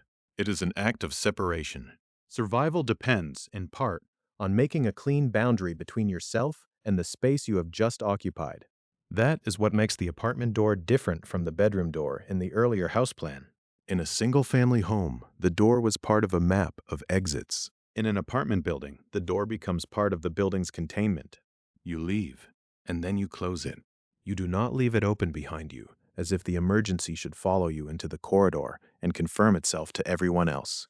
You do not stand there looking back into the unit, deciding whether the smoke is serious enough. You do not return for one more object because the hallway still looks clear. You cross the threshold and then you separate. The tape understands that this moment is psychologically difficult.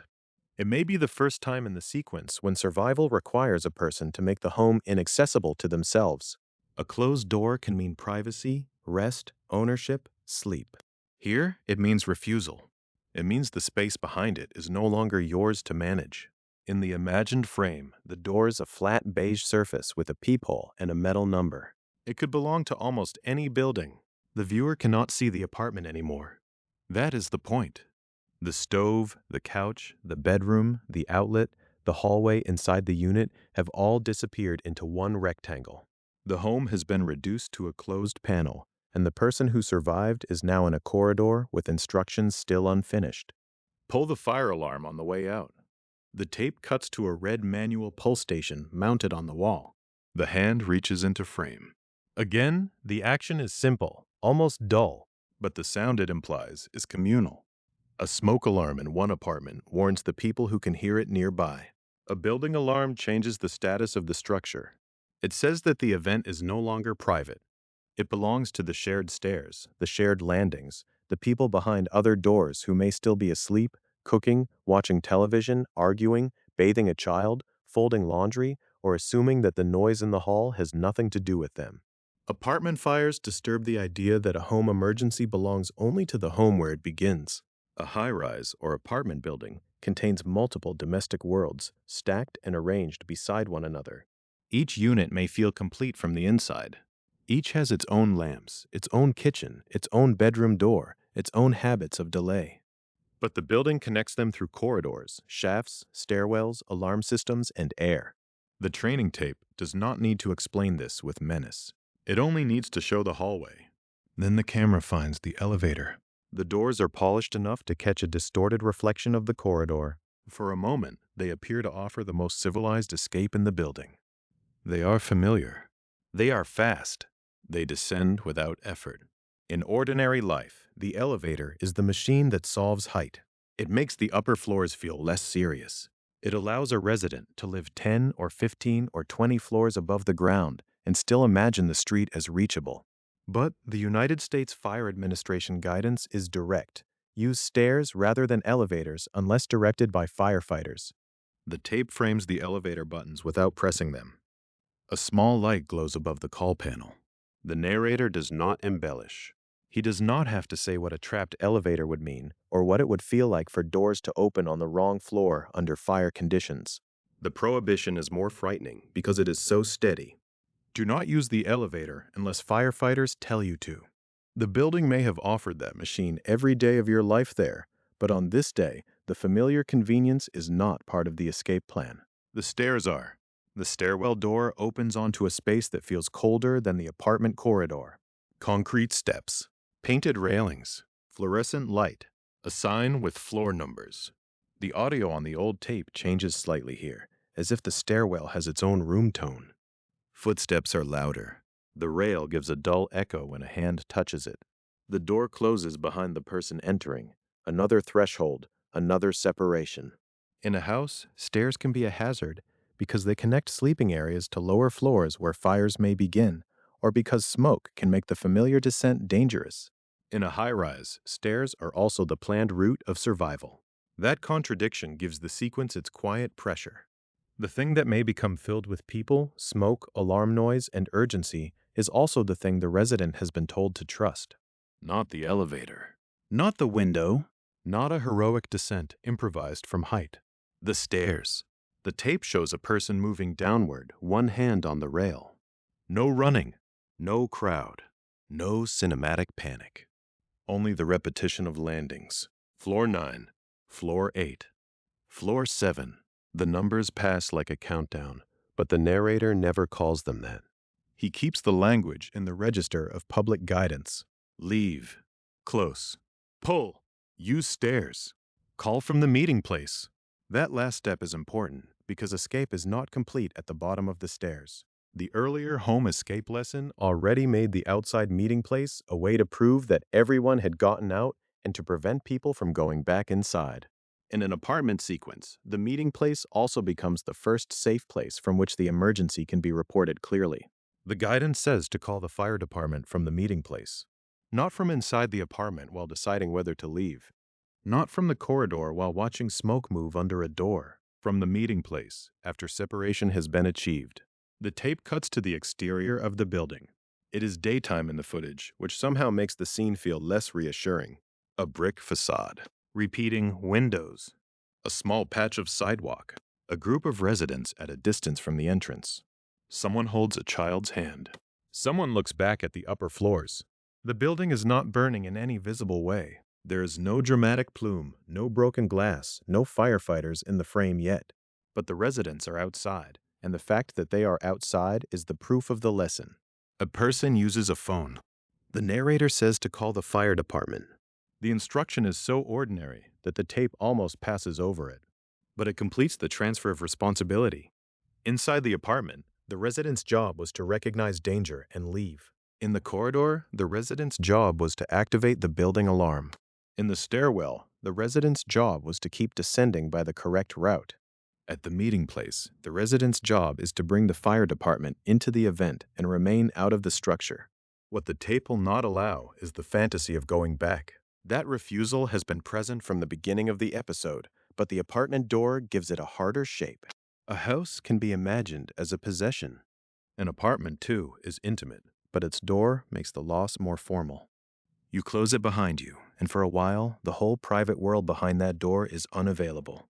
You may have left shoes by the bed, medication on a counter, a wallet near the sink, a pet hiding somewhere. The tape does not show.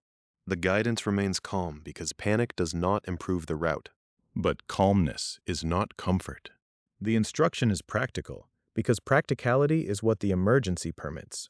The old educational style makes this sequence feel almost bureaucratic. Every action is presented as if it can be filed in order. Leave the apartment. Close the door. Pull the alarm. Take the stairs. Call from the meeting place. There is no monster in the corridor, no voice from inside the unit begging the resident to return. The horror is that the correct procedure already contains the emotional violence of the situation. It tells you that the safest relationship to your home in that moment is distance. And the tape knows something else about thresholds. It knows that once the door is closed, the viewer can no longer verify what is happening behind it. The training film has spent its running time making us look directly at bedrooms, windows, outlets, stoves, alarms, and maps. Now it withholds the room. The apartment is hidden by the very act that may help protect the exit route. The closed door becomes both safety measure and black screen. For several seconds, the camera stays on it. A numbered door in a hallway. A red pull station farther down the wall. An elevator at the end of the corridor that must not be used. A stairwell sign pointing away from the life the resident just left. This is where the fictional archive object begins to feel most like an object from the period that produced it. Instructional, institutional, repetitive, meant to circulate through schools, community rooms, fire departments, and audiovisual collections. The fear is not only in what it says, but in how plainly it says it. The image softens. The colors flatten. The hallway becomes a little grainier, as if the tape itself is remembering through worn oxide and old signal noise. The door remains closed. The lesson has moved outside the apartment, but the camera has not quite let the building go. The closed apartment door stays on screen long enough for the viewer to notice the picture itself, not the instruction, not the red pull station, not the stairwell sign. The picture. The edges of the door are not sharp. The number on it blooms slightly against the painted surface. The hallway light has a yellow cast, and the red of the alarm box is not the red of a real object so much as the red of a signal that has been copied, transmitted, stored, and played back through aging equipment. The camera does not move. The tape does. A faint line passes through the image. The sound has a low electrical bed beneath the narrator's voice. The picture seems to breathe, brightening and dimming by fractions, as if the building is being watched through a tired machine. And that is the point at which the fictional training tape becomes frightening in a different way. It is no longer only telling us how to survive a house. It is showing us how safety instruction looked when it was becoming portable, rentable, repeatable, and domestic. The texture matters because the object is not imagined as a theatrical film in a cinema. It is imagined as something that would have lived in an audiovisual cabinet, a school library, a fire department office, a community room, or a shelf near a television cart. Its authority comes partly from that plainness. It looks like something an institution would have ordered because it needed the same message delivered again and again. The National Archives identifies VHS and Betamax as consumer cassette videotape formats dating from the late 1970s to the 1990s. Those names carry a different atmosphere from film reels. A cassette is handled, labeled, rewound, misshelved, taken home, loaned to a classroom, played in a meeting room where the fluorescent lights are turned halfway down. It belongs to the period when moving images were no longer confined to broadcast schedules or projectors operated by someone with training. They could arrive in a plastic case and be pushed into a machine by almost anyone. But the tape in this episode does not feel purely domestic. It does not feel like a home movie, even when it enters bedrooms and kitchens. It has a procedural voice. It has diagrams. It repeats itself. It treats the house as a problem to be solved by rules. That is where another format history becomes important. The National Archives also notes that U-matic was common in broadcast, editing, educational, and industrial markets in the 1970s and 1980s. U-matic was not the intimate consumer memory of a family birthday or a recorded television program watched late at night. It belonged more readily to institutions, production rooms, training departments, and educational circulation. So the fictional object sits at an uncomfortable intersection. It has the authority of an institutional recording and the proximity of a household cassette. It sounds as though it was made for many people, but it seems to speak directly into one living room. That combination is why its warnings feel so invasive. A film reel in an auditorium can tell an audience that fire is dangerous. A cassette in the house can make that warning appear to come from inside the house's own television. By the late 1970s, according to Indiana University Libraries, its Audiovisual Center and similar organizations began purchasing and renting U-matic and VHS videocassettes instead of more expensive 16mm films. That shift is not just a technical footnote. It changes the imagined root of the lesson. 16mm film had long been a major educational medium, but it required a projector, a screen, and often a more formal presentation environment. Videocassettes reduced some of that distance. They made safety education easier to circulate, easier to replay, and easier to bring into rooms that looked more like the rooms being described. That is why an educational safety tape from this period can feel institutional, degraded, and intimate at once. Institutional, because its structure is not personal. It does not ask how the viewer feels about the hallway. It tells the viewer to identify exits, respond to alarms, close doors, use stairs, and get outside. It belongs to the same public safety world that treated residential fire not as a rare personal tragedy, but as a national problem requiring campaigns, school films, demonstrations, statistics, and repeated instruction. Degraded because videotape is not a neutral window. It carries the marks of handling. The image softens when it is duplicated. Color drifts. Tracking fails. Audio gathers hiss. Edges smear. The white of a wall becomes gray-green. A shadow in a stairwell may be nothing more than low resolution and poor lighting, but the eye is left to complete it. In a fictional horror frame, that degradation becomes a kind of false depth. The viewer starts watching the tape for errors, not because the errors prove anything supernatural, but because the medium has made ordinary rooms unstable and intimate, because the cassette belongs near the home. VHS and Betamax were consumer formats across the late 1970s through the 1990s, which means their visual language is bound to private viewing. The television set is in the den, the basement, the classroom corner, the apartment living room. The tape does not need to surround the viewer. It only needs to play on a familiar screen while pointing at familiar architecture. Door, window, stove, outlet, hallway, stair, alarm. The result is a picture that seems to know too much about ordinary space. When the tape shows a door, it is not a cinematic door. It is a flat instructional surface.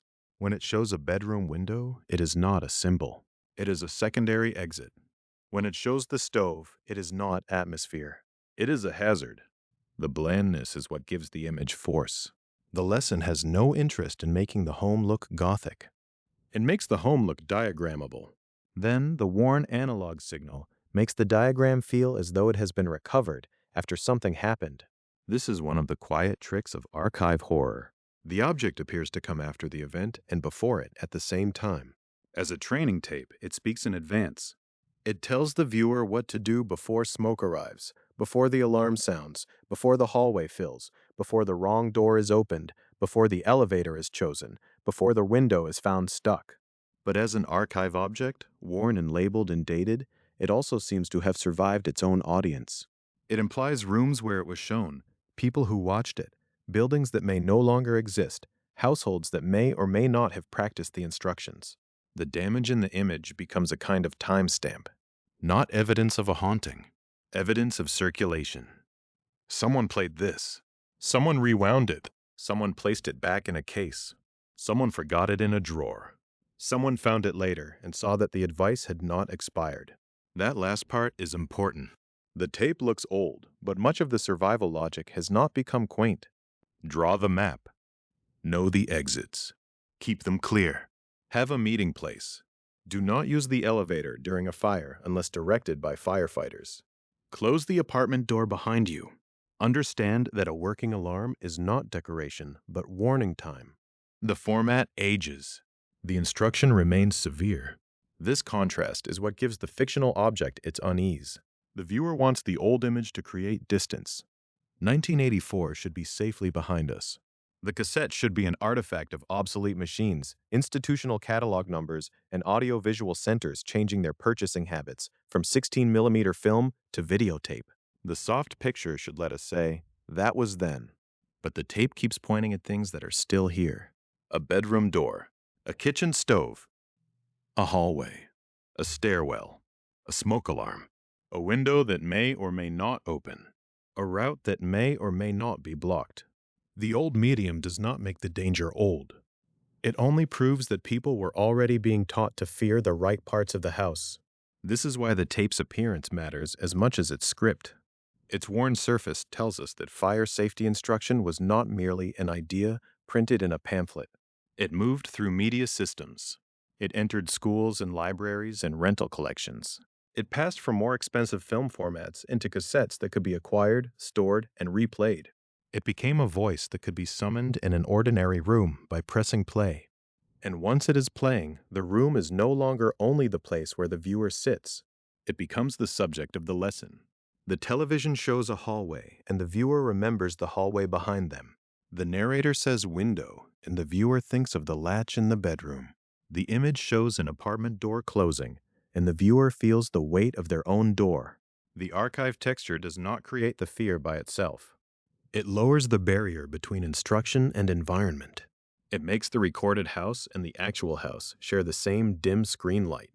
So when the picture breaks slightly, when the color drains at the edge of the frame, when a line of static crosses a closed door, the disturbance is not a monster entering the tape.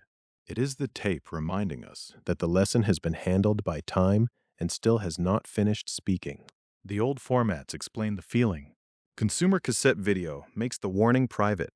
Humanics, educational, and industrial history makes it official. The move away from 16mm film helps explain why this kind of instruction could travel farther into ordinary viewing spaces. The degradation marks its passage through machines and years.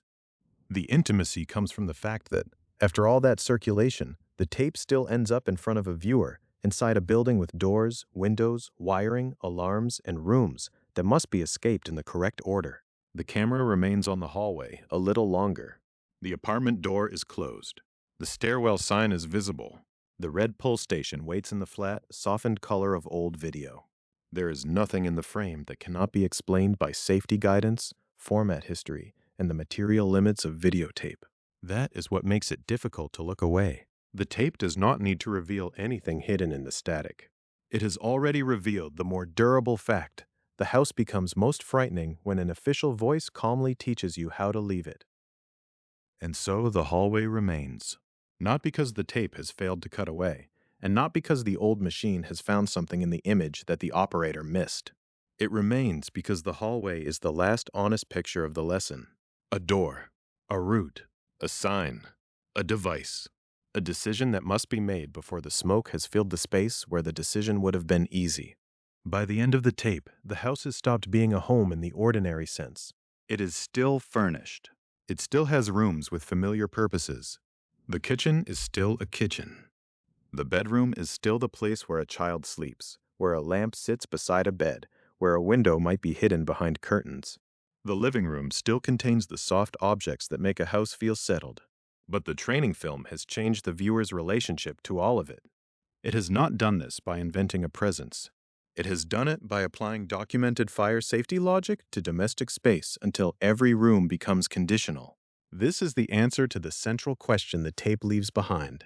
It made the house feel like a maze because, in the language of home fire survival, the house has to be treated like one. The official instructions are not mysterious. Draw the map. Include every door and window. Find 2 ways out of every room. Keep the exits clear. Choose a meeting place outside. Practice before the emergency.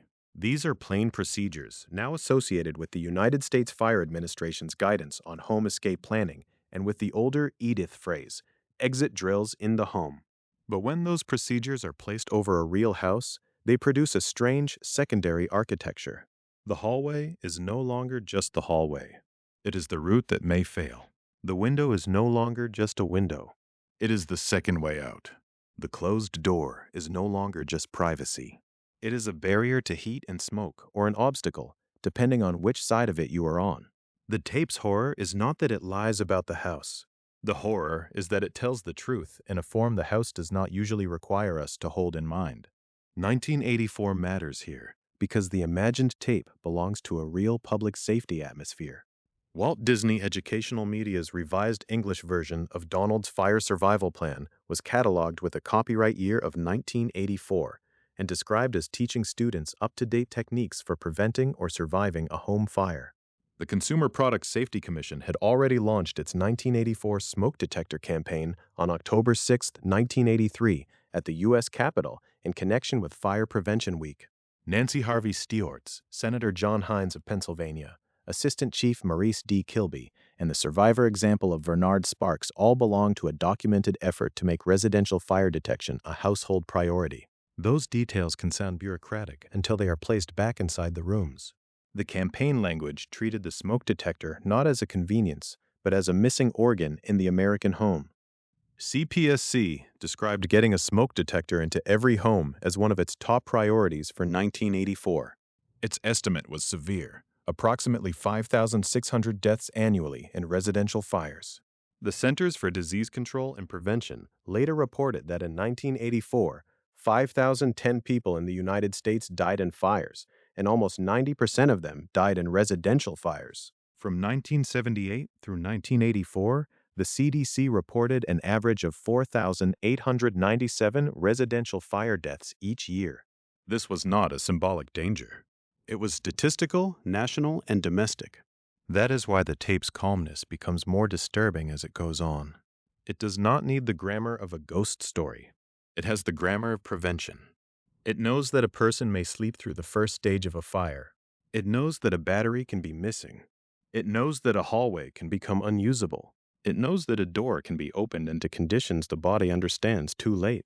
It knows that a child might not wake, that an adult might return for an object, that a resident might assume there is still time because the room they are standing in does not yet look like an emergency. Modern guidance gives that assumption a number. The United States Fire Administration warns that after a smoke alarm sounds, residents may have less than 2 minutes to escape a home fire. That number does not make the tape theatrical. It makes it restrained. If the interval is that short, then the film's fixation on rehearsal is not excessive. The repetition is the point. The route must already exist in memory. The meeting place must already be chosen. The second exit must already be known. The alarm must already be installed, powered, and heard. The old tape seems to trap the viewer in a maze, but the maze is only the house seen under time pressure.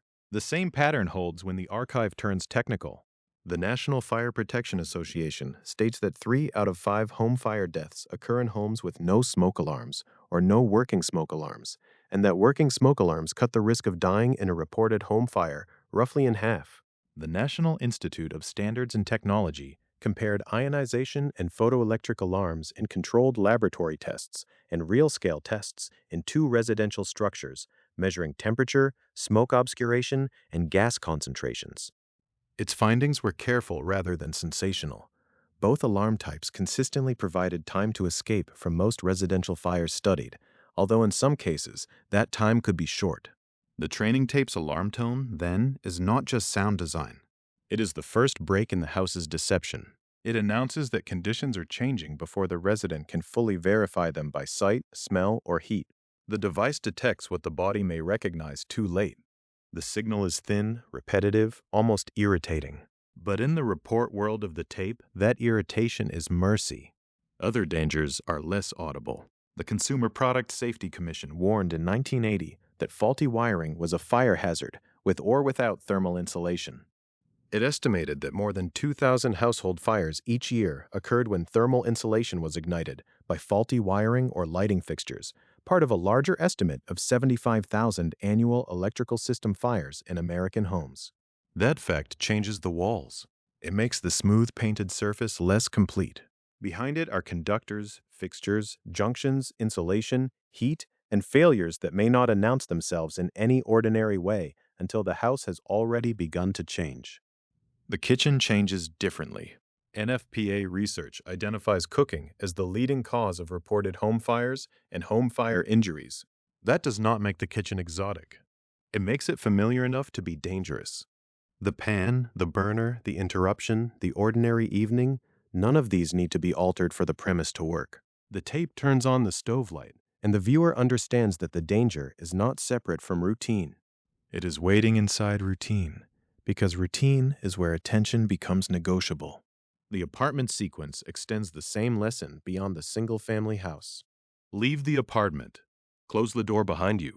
Pull the fire alarm on the way out. Use the stairs rather than elevators unless firefighters direct otherwise. Call the fire department from the meeting place. Each instruction is practical. Each one also requires the resident to separate from the space they were just occupying.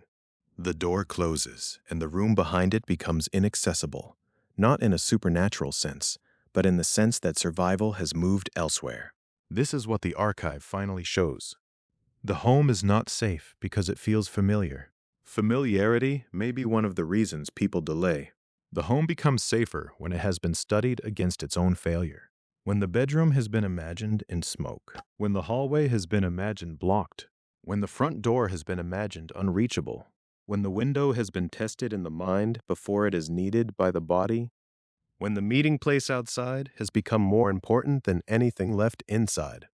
The old formats make this lesson feel more intimate than a printed pamphlet. VHS and Betamax belong to the consumer cassette world of the late 1970s through the 1990s. Umatic belonged to broadcast, editing, educational, and industrial circulation in the 1970s and 1980s.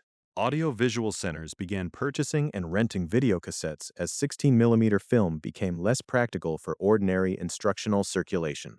The result is a peculiar authority, an official lesson that can sit on a shelf, enter a classroom, play in a living room, degrade slightly, and still speak in the present tense. By the final frame, the tape has not revealed a monster in the static. It has revealed a discipline.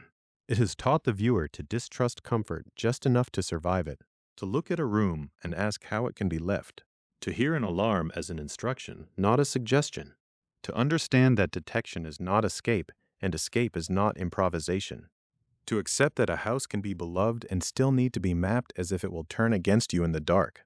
That is the quiet cruelty of the training tape from 1984. It does not destroy the idea of home. It makes the idea of home more exact. A home is walls and wiring, heat sources and furnishings, doors and windows, sleeping people and habits, alarms and batteries, stairs and thresholds. It is also a plan that either exists before the emergency or does not exist at all. When the tape ends, the screen may go blue, or black, or gray with tracking noise. The institutional voice stops. The room around the viewer returns. The lamp, the outlet, the closed interior doors, the kitchen down the hall, the bedroom window, the smoke alarm fixed overhead. Nothing has followed you out of the tape, but the tape has taught you to follow the house. Room by room, exit by exit, loss by imagined loss. And that is the archive-report thesis left behind in the quiet after the last tone. The safest house is the one you have already imagined losing before the alarm sounds.